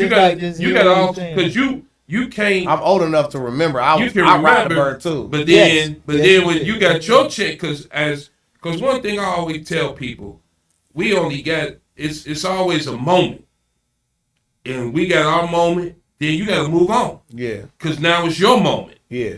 What you do with it. And, we just had good times and everything. And I don't think today's kids are worse or anything. I just think they've been exposed to worse shit. Yeah, I agree. We let them listen to a lot of fuckery every day. But like I remember being a young kid out there, which I'm representing the demographic of what we kind of speaking of. I was out there and literally too young to be out there, and I watched people out there on 3rd and Gettysburg doing donuts right there in the middle. People getting out with guns and all type of shit, niggas getting shot outside. I've seen this. Yeah. So, but now it's because everything's televised, everything is recorded, it's all the social media involved. We make it seem like this is a thing that did not happen back then. Y'all seen y'all friends and close loved ones go through the same things I'm talking about. Well, it some of it happened, but it didn't happen at the rate that we see it now. When I knew who was doing that. It was only a couple of people we knew. I think as we mature and we look back on shit that we used to do when we was kids, it always looks bad. Agreed. And when you see the same thing that you used to do, yes, you have a problem with it now. Agreed. And that's me. Yeah, I have a problem with everything that I used to do. So especially even when I see it in my own children, I still feel like, how can I rightfully judge how they're acting when I know it's like a maturity leveling, like that. That's what I'm saying as the grace period. I'm saying like grace. But that is true. We all hear our grace. But I think though, I don't know, bro. What he's saying is it gradually gets worse. Well, it comes with exposure sometimes. It's like right when you or it could be just as bad when we did it, but that's what I'm saying. But we didn't realize how it looked. Yeah. Yes, and it could be more frequent now too. You can't say that it's not. We can watch it now. Okay, but listen, we have no video have no proof that it's not happening more. Oh, of course, and you guys have the proof. We have no proof because it wasn't videos out there. We think that it was worse. We just do. Well, and that's been every preceding And we it go to probably has. yeah. But you gotta understand. Because look, Go ahead. we can go back to Roman times where like people were getting killed over Bibles and people getting killed and massacre. And then we look at it like, oh my God, people are just dying in all these shootings. Well, people was dying by knife point way more than they was dying by gunpoint. When wars happen, But yeah. you gotta understand. Not everyday living. Yeah, fuckery has always been around. Agreed. It's always been around. And I'm just gonna take it from an adolescent point of view, not even an adult, because we adults now. Agreed. And see, growing up, Barely. barely.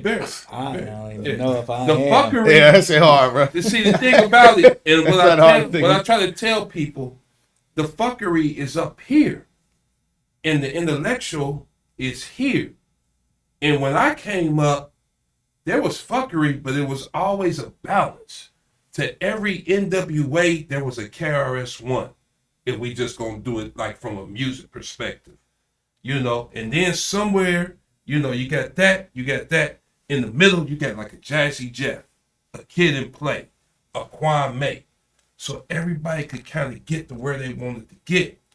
Because before then, I got a deep question for us. It's some I had a debate for philosophical. that. I got a Yeah. philosophical something.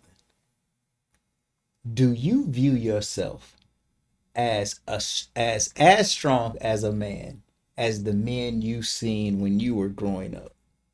Do you see yourself as those men? I believe I'm strong as fuck. Like, for instance, like, okay, now the comedian did not see my car driving up, right? So when you drive up, you will see that there's a different tire on one side of my car and I have a spare tire other one. I was out there yesterday in 4-degree weather changing 2 tires on my car. Yeah. But that's something that me just seeing my dad be like, fuck this, nothing gonna stop me from being a man. But I'm also gonna say is that hard times make hard men that turn into, what's that saying? Where it turned into good times will spoil men. Kids. But I do not believe in that template, but I see my son being a person that's saying, Dad, I can't today. And salute to J Money. I'm not saying that at all, but I'm saying he reaps the benefits of me saying, all right, I'm going to go out there and go do Do you see it. yourself as strong as a man, the men you seen growing up, bro? damn, that's a good question. I see To a myself. point, I do now. I do. But I do not. through You don't? technology and everything, we don't have to do as much. I don't see myself as the fucking men that I seen. But you when I got was your own. growing up. But you got your own stuff. You are It an takes entrepreneur. perseverance. Yeah. I don't even give a fuck about You any know? of that. I'm keeping it 100% real. The men that I seen growing up, I don't measure them. I measure everybody like how I feel. I'm talking about just me. I'm not saying this Right. generation of people. Right. But regardless of like if I work for myself or any of that other shit, just like seeing who they were and how they looked, man, them motherfuckers look like men. And when I was a kid, like a freshman in high school, the seniors looked like them grown motherfuckers men. was grown. Yeah. But And the older people look so, I don't know if it's how we look or how I just feel. Nah. And I don't think it's bad either. Nah, like look, I feel like I'm nah. still growing Now into look, so Right. The You ever feeling- evolve it. yeah, I feel So- like I'm still growing. so- and when I looked at them, they was So like, listen, go back and See. watch the draft class of that year you talking about, because I remember when I looked at the draft class and they all look older than me. To now look at these niggas like Jason Tatum, look like how LeBron look at Jason Tatum. Like they look older because they was older, and then once I got older, I look how young they was. Like for instance, like look at a picture of. it's not about how they look though, bro. I And don't look, think I would say that that's like, what bro, we're I got saying. that dog in me the same way that they got that dog in them. We might be better. We might be more motherfucking ambitious and have dog in you. And I ain't saying them motherfuckers have more dog in them Them than men I who did. growing up had to get it done however they had to get it done. Yeah, we Irregardless. benefit. I'm benefited more as You know. My hands just soft. it's what I associate Yeah. with being a man. Like you said, kind of like getting out there changing that tire today. and 2 shit. tires That yesterday. was some shit. They had to work Last 12 night, hours some and- shit. and Two tires go in last on the night. weekend. Yeah. And They put that shirt on and they got the hell on. Yeah. 2 tires know? last night. Yeah. Last night, like I had a whole day of me Outside, bro. outside, out there, Damn. in the cold. Bro, I it put on was 2 so pair of fucking socks, cold, like, bro. cause bro, I knew the tool I need, cause watching my dad go out there and do it. I put 2 pair of socks on, Would you rather sweatpants. be, bro? Would you rather be hot as fuck or cold as fuck? Hot as fuck. You Because would I've be been too. there. Me too. Cold as I've fuck. been there. You Ooh. would rather be cold as I'm fuck. gonna tell you why cold as fuck. Oh, I'm gonna tell you why cold as fuck. I'm gonna tell you why cold as fuck. Cause number one, like during the summer, nigga, I sleep with the AC crazy. Sleeping, yeah. I ain't gonna lie. Sleeping, you can get sleep, warm, you but want to be comfortable. I get another one too. Is cause like sleeping cold. No. You're not thinking about it right. Sleeping cold with no relief versus Bruh. sleeping hot. no look because Sleeping cold might be worse. You assuming you I have like a blanket. no I'm assuming you have a No, blanket. I'm not. Sleeping cold with no blanket. no, I'm not. Cause look, bro, I'm not going to the other bag of this, but look, because I understand. I ain't no Viking. No way. No, listen. Oh, so listen. I understand. Like body movement presents heat. Like for instance, like yesterday, as long as I stayed moving, I did not get cold. Yeah, tell me but about you that. got to keep moving though. So, The so I, question is, would you rather be cold or would you rather be But you hot? gotta- I'd rather be cold because hot. But I we all hate being different. hot. I cannot sleep when I'm super hot. Like But could you sleep when you are super cold? don't be able to Why? back 'Cause in you, my life. you're Nah, assuming wake you up. have a blanket. You think you Nah, have wake a up. blanket. I've been through this. You will die first. Hey, You'll nigga, die so- first from being cold than you will hot though. Let me No, like you die from like heat exhaustion. I remember You one can't time. freeze to death. More people freeze to death than die from heat exhaustion, right? Yeah. We can One Google time it. I had to do a night in the county, right? Come on, bro. On some bullshit. Yeah. See, And like, then it was I don't cold know. in the county. Right? And I said, man, oh shit. Yeah. see, when you cold and you ain't got nothing to put on, Mhm. you ain't got shit to put on. You just cold. Push When you up, hot, push up, when run you in hot, place, you can take, like if I'm hot, I can just start stripping. Yeah. I'll push take- ups, And I'll be like, I'm running in hot. place, But you got to working out. What? I want to say this. I want to say with no relief, naked, would you rather be just freezing or hot with naked. nothing else? Now you doing something different. No, we said, would you rather be cold or hot? And you can't do anything to cool yourself So- down or be hot. warm yourself up. I can't sweat neither. Then. Because I don't want to live in cold. Like right now, like right now, Naturally, bro.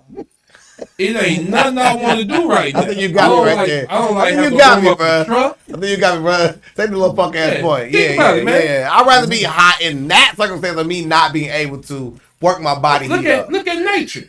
What animals is running around this motherfucker right now?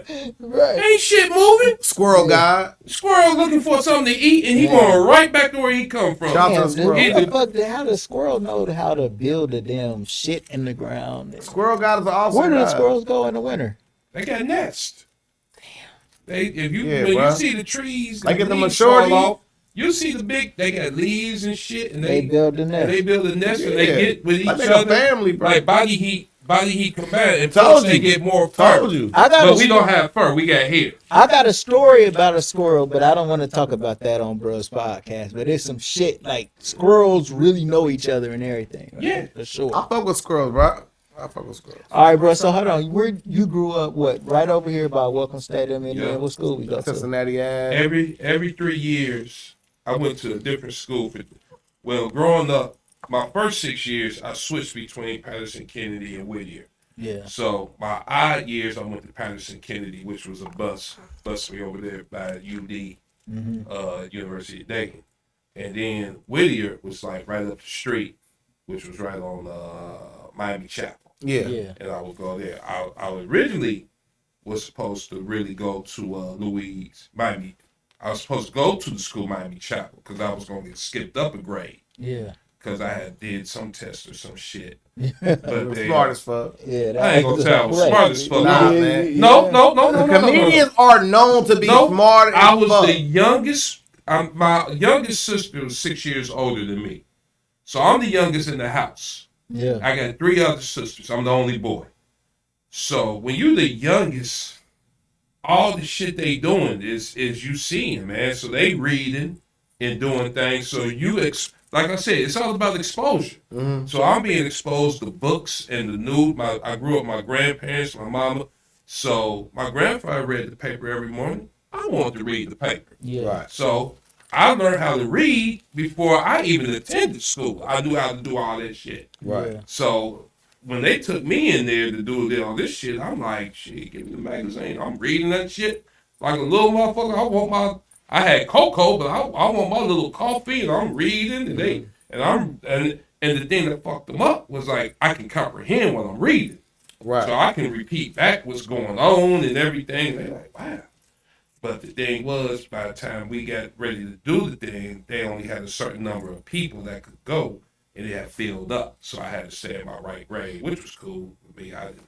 Yeah. Well, at 6 years old, you don't give a shit. What Right. What are some of the things that like you found interesting at that stage of your life, besides the newspaper, of course? I mean, I found nature interesting because I was always like the youngest kid in the neighborhood where I grew up at, or I was damn near the youngest, but I always like running with some of the older guys. And before I got like, at this point in my life, I'm not even into sports. I'm not into that. So I'm running with these guys, and you know, if you know where I live over by the river. Mm-hmm. There's a park, there's stuff. So I'm catching shit, frogs and turtles and shit, scaring the shit out of my family because they like, you know, black people don't go by that river. Right. Don't be here, but I'm catching shit. And my other older friend, you know, we into that damn Wild Kingdom shit. I'm with this group right now. Right. So I'm catching and doing all that. And we caught a squirrel one time.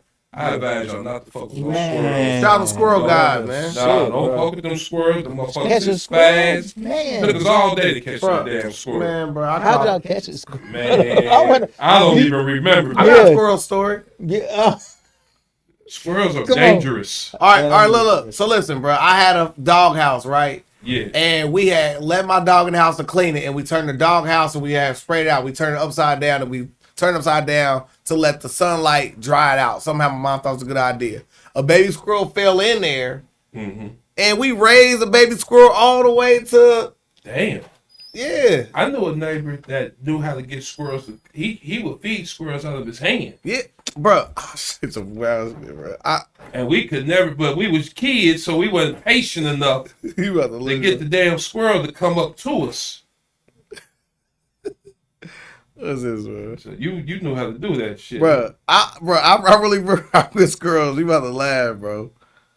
Yeah, I didn't have enough patience, man. I was scaring them squirrels. But yeah, man, like, bro, what the hell? The laugh when you see this dumbass squirrel.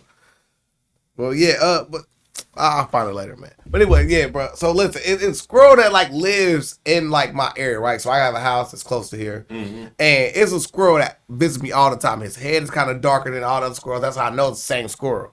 And he be taking stuff out of my trash, whatever. But I call him Squirrel Guy. He literally be standing on any pitch of the roof he can do, and he be over there just praying. So that's why I call him Squirrel Guy. Yeah, that's how they stand. But squirrels are different, man, and they actually are rodents. Yeah, they are a.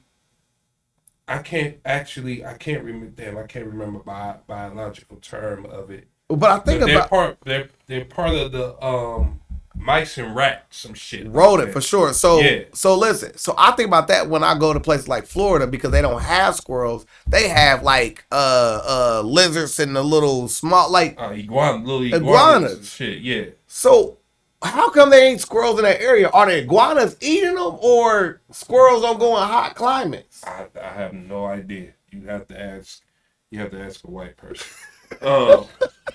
You know they're into that. That's why white people will never be unemployed because they create jobs like squirrel. Figure out where squirrel research. go. Yeah, squirrel research, and that way you can Google it. Figure out where the squirrels eat at in the winter and why they're here. So, what things did you find comedic during that time, or like what was your first introduction to comedy? Yeah, y'all talk. I gotta pee again. All right, so I got young, old kidneys. So y'all talk about the number of something. So about the what? So right now we have the Legendary People Podcast. We do numbers, man. We're gonna talk about the book, man.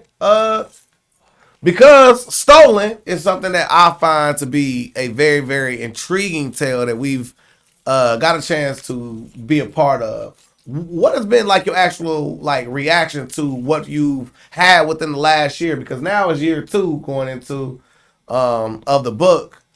What did you? Cause we never got a chance to walk down that road. Like, what was your actual reaction from last year, and what's your plan for next year when it comes to the book, not your actual plans? My overall plan for the book will happen like maybe 4,000 or 5,000 years from now, and somebody find the book and read the story. So like you also did do some like some actual extra not extracurricular, but you kind of place these in certain places for that exact purpose. Walk us through the thought process of that. Well, I haven't placed them anywhere yet, but I thought you. that's our goal, you know. And I've placed them plenty of places, like, but not purposely.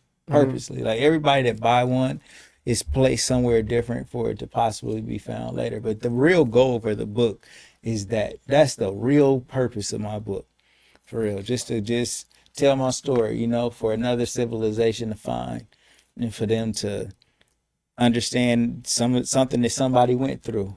Mm-hmm. Word. So, what was your culmination of the reaction from you dropping the book, having a live podcast, people buying the book, you being a bestseller? What is your internal feelings towards all of that? My feelings towards the reception of the book.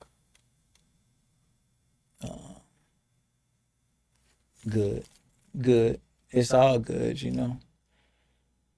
But the fucked up part about me is like never like being satisfied with the accomplishment, you know, and wanting always more. So that's why, man, you have to, bro. How do you deal with?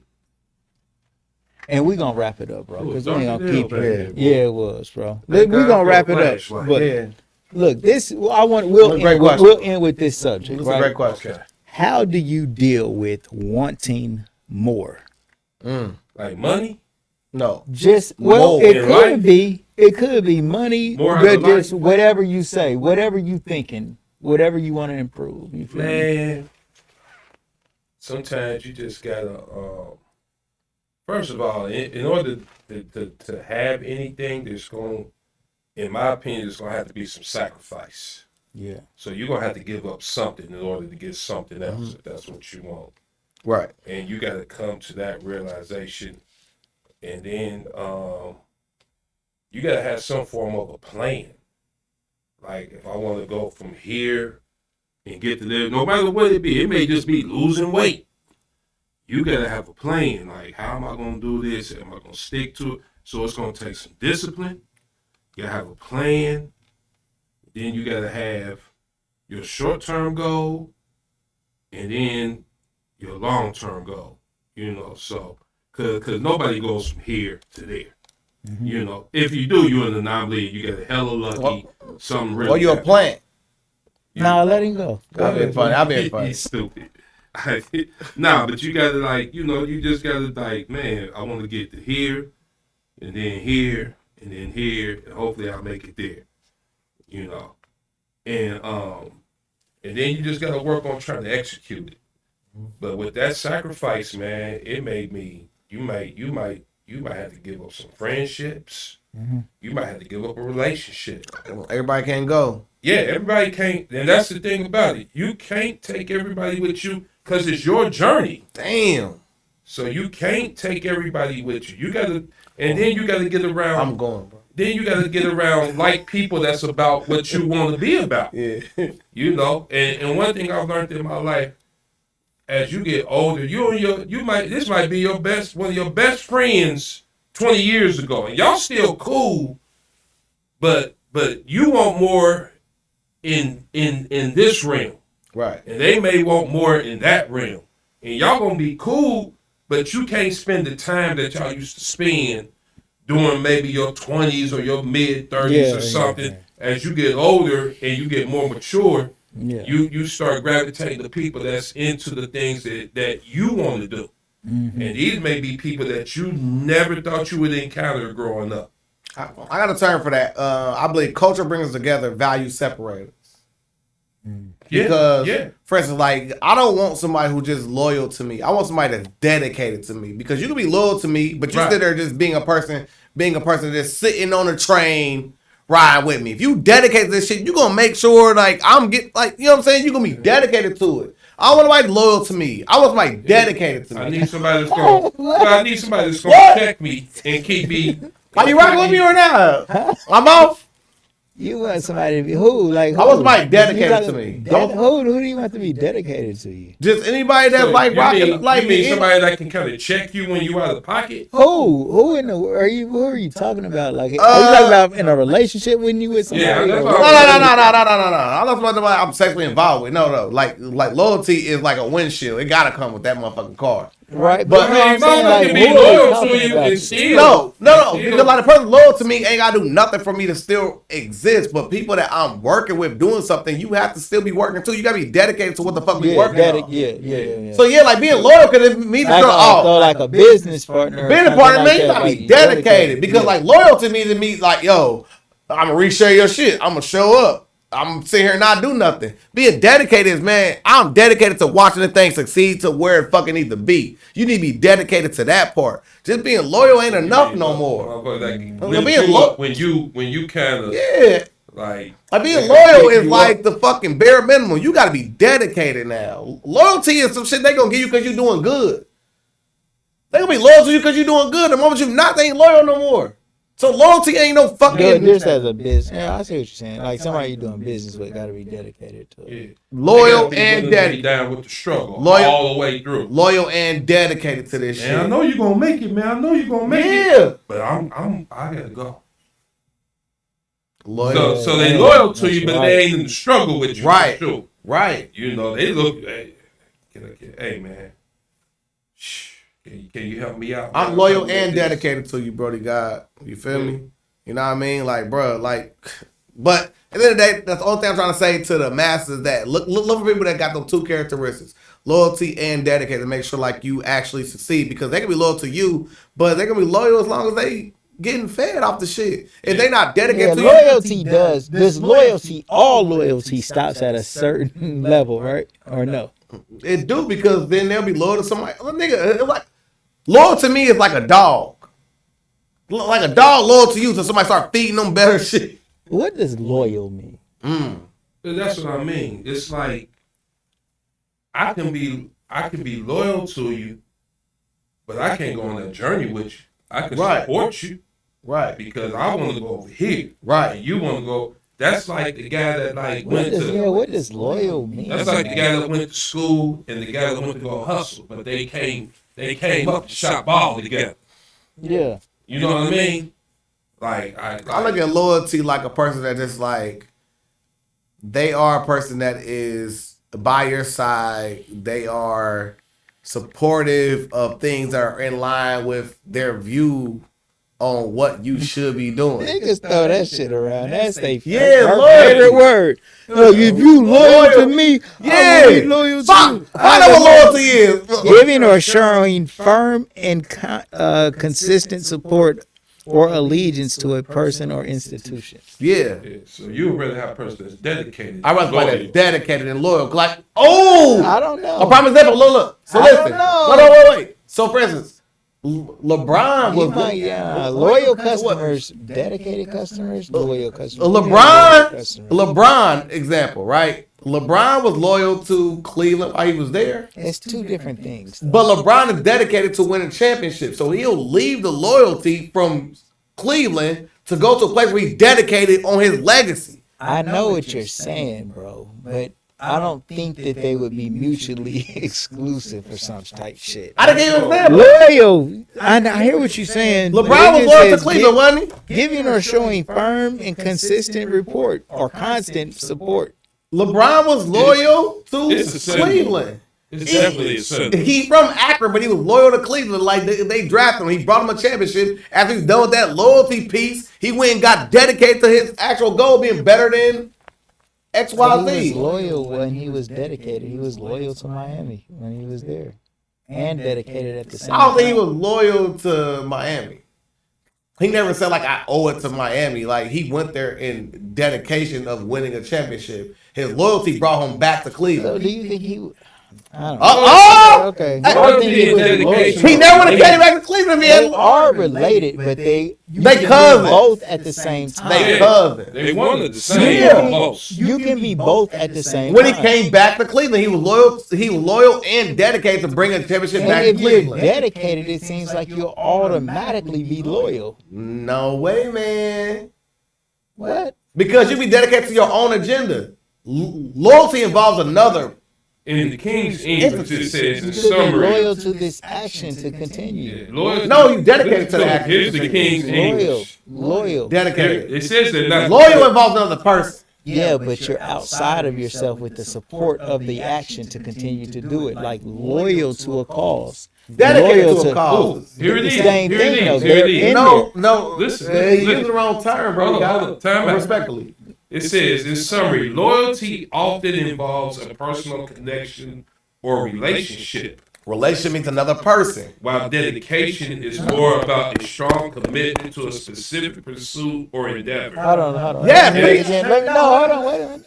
In summary, loyalty often involves a personal connection or relationship, while dedication is more about a They said strong loyalty. commitment Loyalty to was a also specific relationship. pursuit or endeavor. And Yes, endeavor sure, means loyalty and dedication self. are two closely related concepts, but they are not the same. Exactly. No, they are not the same, and that's what I was saying. That's what I said the whole time. So like we agree there. Right. What I said was like I could be dedicated to my own cause. Loyalty involves a Right, but we're relationship. saying, would you rather have loyalty or dedication? And it depends on what you're asking from a person. Sometimes you would only want loyal, but not necessarily dedication. What could you be dedicated? Like dedicated to give me money as a customer, or could you just be a loyal customer that's giving me constant support? So out of a person, why would you want somebody to give you dedication when dedication is supposed to be applied to an object or an endeavor? Yet you want dedication from a person, loyalty from a person if you were doing business, or like dedication to a project. I do understand what you're saying. That's what I'm saying. Right.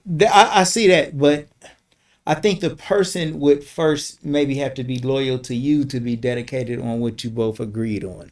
So that's why I'm saying, like, it's hard to Sometimes, like, separate for instance, these so- things. For instance, I'd rather somebody be dedicated to my goal or my project than be loyal to me, because they may only be a peanut lover, not my dream lover. You need to be loving the dream. You need to be dedicated to my dream, not just a peanut supporter. Like if I say, oh, tomorrow I'm making popcorn, we all go over there.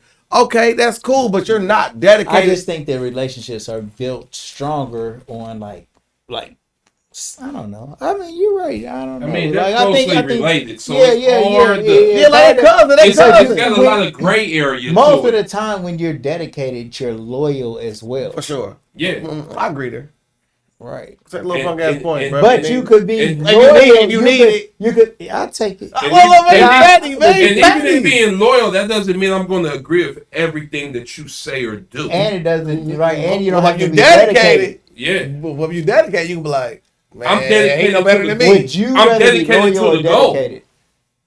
You're not dedicated to everybody you're loyal to. Oh, wait. What I'd rather be loyal or dedicated. I like it depends on the situation. Are you dedicated to everyone that you're loyal to?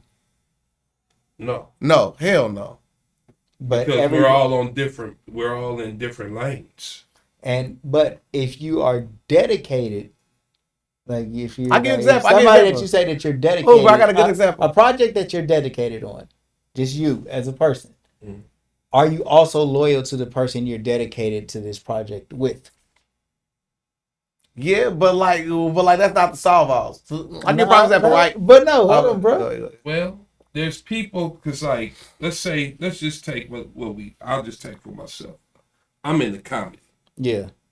So people can be loyal to me in the comedy. I go see shows, I support them, but they can't be dedicated to me because they don't perform for me. They can't. They can't do that for you. They can't. They can't be dedicated. They can't to be. I got to go. They can be loyal to my process, but they can't be Now there'll be some other comedian that can be dedicated because he's also a comedian too. He's also on the same path. So we sit back, we write jokes together, we try to do this. Yeah. But we may not be loyal though. I got one. Yeah. I don't want to do that. Yeah. I don't know what he's doing. Yeah. Pass me the ball. Dedicated. Go ahead, bro. I need to pass the ball, bro. All right. I'm in the post. post. Good pass. So, you could be dedicated to a place like Funny Bone, dating Funny Bone. Or you could be dedicated to your craft where you will go out and go to these different places.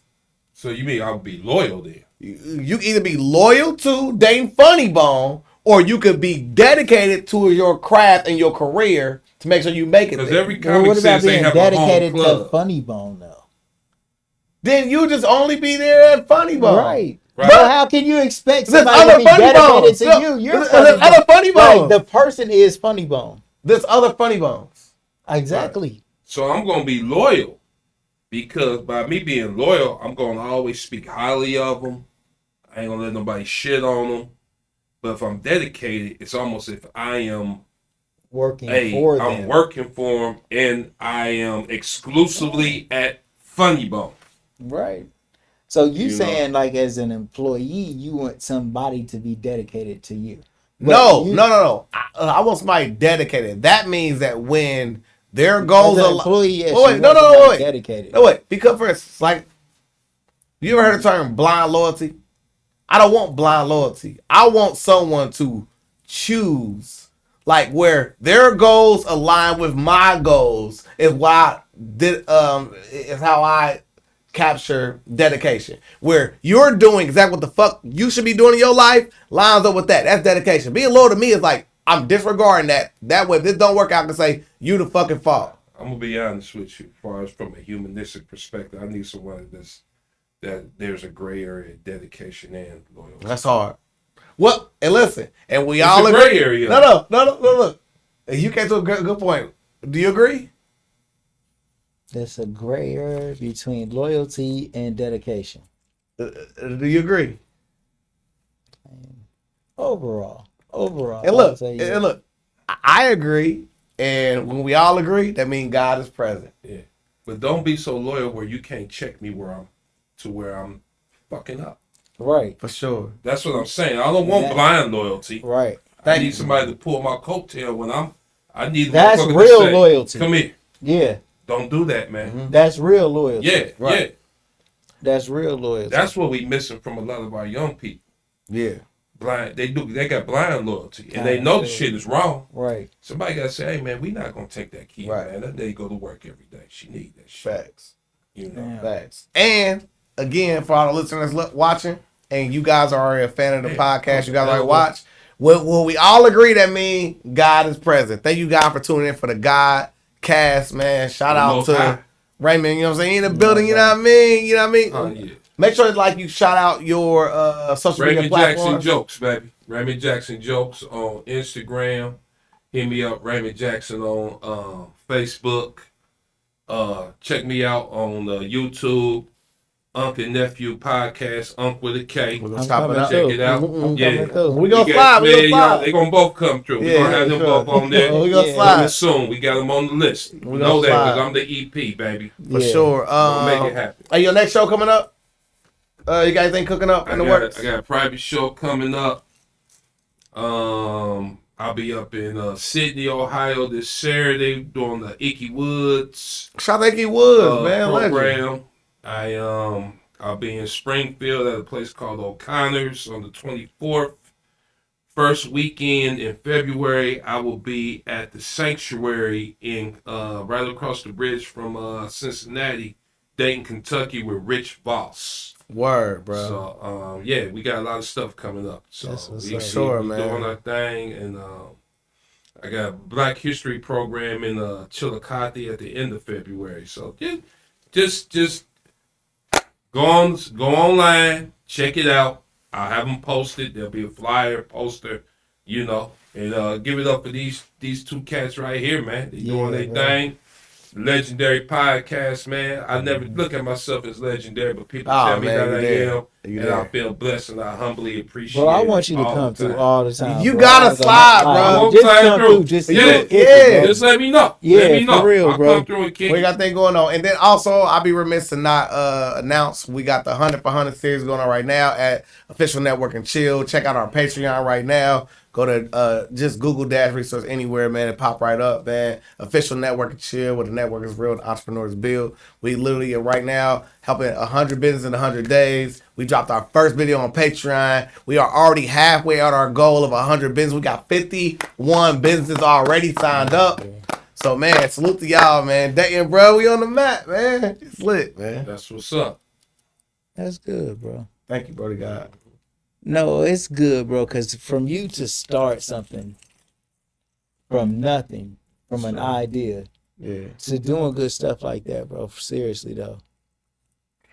Thank you, bro. Network and Chill. Come on, bro. Tell us a little more about it before we All get out of here. right. So, for instance, you know what I'm saying? Like, you got myself, you know what I'm saying? I specialize in credit repair, stocks. Like I said, I've been trading stocks for 8 years, about to be 9 years coming up. Yeah. And I wrote a book, Dash Resource, 5-Step Beginner's Edition. I do a lot of different things like that when it comes to hosting and things of that nature. I'll put that into the whole thing of me garnishing all the different things. Like, I will tell you right now is every celebrity that comes through here, I always remain like a line of contact. Whatever they need, I always help them out, whatever. So I've always maintained that type of connection. I've used that to help leverage these small businesses who actually need representation for the type of their business. I partner with a lot of different people, such as my man Sean Fields, which is the regional vice president for one of the biggest insurance companies in the world. Also, C-Lock, the voice of the city, master motivator, literally teach you how to eat right, fitness-wise, get you all the way together. And then, of course, Taylor Sebastian, the art guy, one of the greatest artists of our generation. Literally, he got right now one of the biggest artists right now in Cincinnati. He got our brother 19 Keys on there, Derek Grace, and Dr. Sebi. That right now done went viral. And he does logos, business websites, marketing. And we all came together as like a Avengers type thing where we help the community just get your business all the way up and running, man. We got it right now. You can join right now for $1.99 on Patreon, to where you literally can join our meetings anywhere in the world, man. Oh, man. Damn, man. Dropped it down. Didn't breathe. I appreciate Straight talking, baby. Straight talking. Love. Put you Bro, that is, yeah, bro. Damn, bro, that's love. Come on, bro, you always critical of me, man. So, you know what I mean? I gotta get with you guys. We gonna make this. We gonna make it pop, man. In 24, I'm serious. We gonna make it pop, y'all. We gonna make it pop. Well, shit, let me go ahead and do a card. You know what I mean? Yeah, give me that. I need that. In fact, they I go work too, with the man. children. You know, I work with the children. Oh, and we also have a summer program for the children called Official Network and Children, where we help children learn how to start their own business. We did a 5-week course last year. We had to find out. We ended up giving them a graduation. But one of the places we brought them here was to the luxurious studio of a T-Shirt King. We let them promote their small business right here on the Legendary People podcast. They learn how to make T-shirts. They learn how to press them up in the basement. They learn how to stamp them in as well. So we also working on something right now to help the schools. Like me and Brody Goddess went to a school board meeting, and they're about to be real advantageous on them working with us when it comes to that as well. But yeah, we definitely got a school program that we do for the children in the summer called Official Network and Children. Mm-hmm. Know what I mean? So, man, bruh. That's what's up. That's what's up. Legendary People Podcast, Legendary People, Legendary Stories. But listen, we can't leave without asking you this important question. This is so important, more than how the hell did Trump win in Iowa in 15 minutes. This is way more important than that. We got to ask you, man. Hey, you can't worry about right now, bro, like why? That ain't got nothing to do with us, man. If you backed in the corner right now, and you got like... I want Trump to win. And you got 8 people coming at you, and you backed in the corner, what your gun gonna sound like? What kind of gun I got? I'm asking you. Shoot, I got an AR then. What it sound like?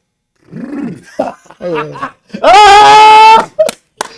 Alvaro, what your gun sound like? Swiss cheese. I think I gotta borrow your gun. Yeah, man. You know, I gotta borrow his gun. Wait. you gotta understand. This is where America is right now, man. What's my gun sound like? America, come on, bro. America, we ain't never America. been here before. We got a old person we don't want. Yeah, that Hey, old let's, man. let's drink one more beer. Let's All right, drink. Here, we we got got three old- beers. Yeah, We here got we an go. old crazy motherfucker that we don't want. Yeah. So we stuck with some shit that we really don't even want, man. Like right now, man, we treat politicians like comedians and comedians like politicians. The shit's all backwards right now, man. Yeah. So, we just, like I said, 2024 gonna be an epic year, man. This gonna be some shit that they're gonna put in the history books. I'm telling you. What you think will happen, bro? I don't know. That's the thing about it, but it's gonna be epic. It's already epic. Yeah. I got a Like question. the truth is being told right now. That everybody, like when you got sports, when you got Stephen A. Smith cussing online, Hey, God, dog. fat bastard. Remember that? No. So Look at me, man. I'm gonna be peeing all day. Yeah. so wait. too, I was bro. supposed to be watching UD play. So you went from being black to European. Yeah, but you got everybody out here, man. You got it. The truth is being told about people. People calling people out. All right. Everything is coming. Everything that's being done in the dark is coming to light. That's Not right, everything, but more than enough. Yeah. Hot seat question More real than quick. enough. Hot seat question real quick. Is Jamie Foxx a clone? Like Tyrone? Yes. Nah, he real. I hung out with Jamie before. He real. Before or after?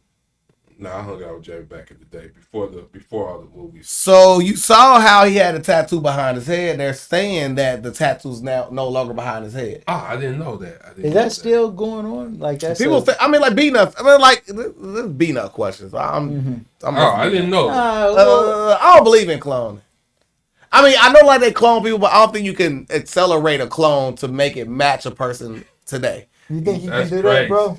You can clone a person, but you cannot I clone don't them to know them. what this To an adult. They gotta grow to the adult. I don't think you can clone a baby into an adult. But why you can't build a suit or take a body and then infuse it into it, or it's not a real human body? Is that what you're saying? I'm saying that that's not possible either. You Yet. can remove a tattoo though. You can't. That's more plausible than anything else. See that? Right. For sure. I'm saying like So you you think- can remove a tattoo, so it could, Yeah, All right. So if you had to choose a career, would it be Kevin Hart or Cat Williams? Ray Jackson. That's hard. That's hard. Do you feel like Eddie Griffin gets enough notoriety for a stand-up comedian? I think he's had his moments. Eddie Griffin is like the one, bro. I mean, I think he's one of the realest Dick comedians Gregory. out here. He like Dick Gregory. Yeah, he one of the he realest. he the version Oh, of I Dick like that. Gregory for this generation. Well, man, I think He- Dick Gregory, like I put him in the fucking George Carlin box. Like, them you being gotta the two- listen to Eddie. You gotta listen to Eddie Griffin though, bro. Yeah, I love Eddie Griffin. I love Eddie Griffin. No, he got social commentary. Like Yeah. his shit more social commentary than just comedy. Like he Yeah, talk about how he shit say what is. it Like is. like Dick Yeah, like, Gregory. I watch his podcast kind of thing to where he talks about anything where he's not even being funny at all. And that's kind of where we put Dick Gregory. But he is. His language is gonna be He funny. always. I is love like Dick that. Gregory because he just like he the granddad I never had. To me. I did time with Dick Gregory before. Cool. So we got to talk. Yeah. Oh man, bro. What about Mark Gregory? That's my man. I mean, I talked to Mark yesterday. I looked through his joint. But for what sure. about Dick Gregory though, bro? The late great Dick Gregory. For sure, Broke the GOAT. boundaries, man. The GOAT. Yeah. Ran for Broke president. boundaries. How was he when you met him? He was cool. He was older, man. We talked about Trump, and that's what he told me. He said that ain't got nothing to do with you, bud.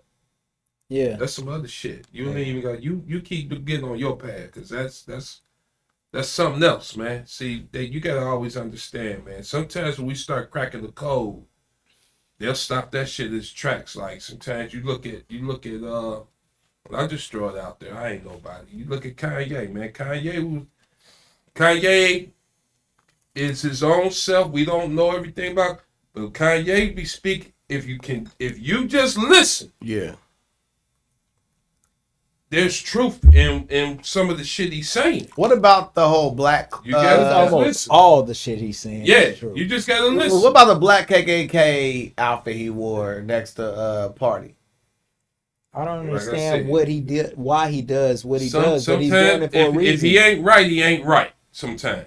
Right. I mean, that So can you be don't true, even try too. to figure that shit out. You just gotta pick and choose But the things that make sense. he uses, but listen, Yeah. bro, he uses a lot of Symbolism, art. yeah. Yeah. Symbolism in a lot of the shit he said. So let me tell you like what Kanye West was trying to say, right? I'm only posing a question. No, for sure. But Kanye West, what he did was when he was talking about some Jewish people, right? When he was talking about them, everybody said you can't call all Jews this because of what a few have done. Right. So they kept saying that to him, right? So since everybody couldn't like blame all Jews for only what a few done, Kanye West started talking about Hitler. And so instead of talking about a whole race of people, he just narrowed it down to one person and said that he too could do good. No matter how bad that he done, he could still do some good. Yeah. And saying, so don't get mad at me if I talk about Hitler, because I'm talking about a few Jews, talking about the bad that they done, but naming everybody. But you talk about Hitler and name all the bad shit he's done and not the good shit. Mm-hmm.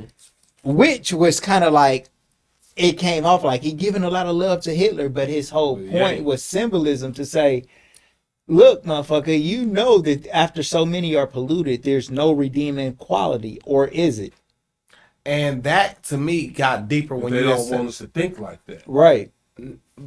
I think it's deeper than that because what you just said right there made me think about how the media or portrays black people. When you could literally go there and say black people are thugs, people are gangsters, or this, that, and third. And you could say that about a whole group of people and nothing happens to you. You don't lose billions of dollars. Right. Nothing About fucking black happens people. to you. When you can say this race of people. Let me say something to you. I'm gonna say it real simple. It's gonna be so simple. And it's just based on American capitalism. Is weed for pleasure the same as weed for profit? Weed is for profit, man. No, is weed for pleasure Mm-hmm. the same as weed for profit? I think more weed is for profit than it is for pleasure. Is it the same? Is weed for profit or weed for pleasure? Is What you weed for mean? pleasure the same as weed for profit? Oh, I think more people get pleasure out of it than the Yeah. profits that come in. But I disagree. but listen to me. I disagree. I feel like When- people are getting way more profit off of weed than people are getting pleasure from it. But Because who's the people? wait. Because I mean, bro, like people have sold weed forever, and then like person So- smoke weed. so- and More then- people, I would just say more people use it than sell it. Yeah. But oh yeah. Like But that's now what I you mean. look So at that's the why I was just now you saying look at the pleasure. bureaucracy, and we just talking about Ohio because this is where we are. A weed being legalized, it's not being legalized for our pleasure. Right. It's being legalized for their profit. Exactly. And a lot of That people is don't even true. know that like And That's then, true. and then if you look, have you read the fine print on the legalization, the bylaws of it? So say you kill somebody and you just so happen to be high, accelerated charge. you got it. If you get pulled over and you just so happen to be high, DUI. yeah. Right. So they But the there's problem still- is what I'm How do saying. they measure if you're Yeah. high or not? Right. You see what I'm on drug saying? tests. You see what I'm A saying? drug test won't prove It that don't you're prove high right shit. now. So for instance, so Because you could get high. it'll give you You like a could get raw high high all that- week. Right. Right. And you And got you weed smoke in your one- system. And it's in your system. All right. Yeah. So are they gonna take it from that? Nope. Or I got y'all. Listen, so when I worked at Home Depot, they had a way of testing, like for instance, so like weed was frowned upon, but you could smoke weed and still work there because they took a mouth swab. Mouth swabs see if you don't smoke weed within the past 12 Yeah. hours. I And they believe get I that got that same buckle information. test when they pull you over, they do the same buckle test. It's when they do the mouth test called the buckle test. So they gonna be pulling motherfuckers out the car, giving them mouth swabs. See, this is. If you smell like weed, then yeah. They can't do that. Smell like weed? No, that don't mean shit. So what if you took the edible? Then you're gonna be all right. I mean, unless you show signs of They you. selling that too. Right. It's all marijuana. Well, like for instance, I mean, bro. Okay, so let's take it to another level. People who huff gas. So like, people will literally be like out But there. that's illegal though. So Yeah. we can't. No. I'm giving you an example. Okay. Of a false equivalence of people out there who will take a can that's supposed to spray off a fucking key tank and then get high as fuck and you can't test them for it. They'll catch you right there while you inebriated and then they'll say you are unable to drive a vehicle. Still you DWI. There's pain in their nose. Nah. Like it's literally a fucking aerosol can like you use to clean off your fucking keyboard. Like they huffed it. It removes some type of oxygen in your brain and it makes you high. Yeah. Which is something that. So they don't need to test you to see that you inebriated. Like I don't even understand why somebody would want to do it, but who am I? We know what demographic doing that. Right. I ain't trying to hate But it. weed now is more for profit, though. Absolutely. And to me, it's always been for profit more than pleasure. It's always I yeah. think it's more for. But that's then capital. it's for pleasure. Niggas the one I mean, yes, there are people who will smoke It's with you for- for free, but for people pleasure. it's always been sold to somebody. That person sold you some weed was a capitalist. Right, but the same person sells a lot of weed, like a little weed to a lot of people, basically. You know, A lot In of the weed to distribution. a lot of people. a lot of weed to a lot of people. Like a little weed to a lot of people, though. Like he gives out more than he smokes himself. Yeah. So those people buying it is for pleasure, while profits are being made. I don't really care. See, capitalism is based off of two things. It's based off of pleasure and fear. Yeah. I say capitalism is based off monetizing convenience. With that too. But See my hoodie said capitalist on. Yeah. Hold on, but which? So you said it was based off of what, bro? Pleasure and fear. And monetizing convenience. Take this pill, help you live long.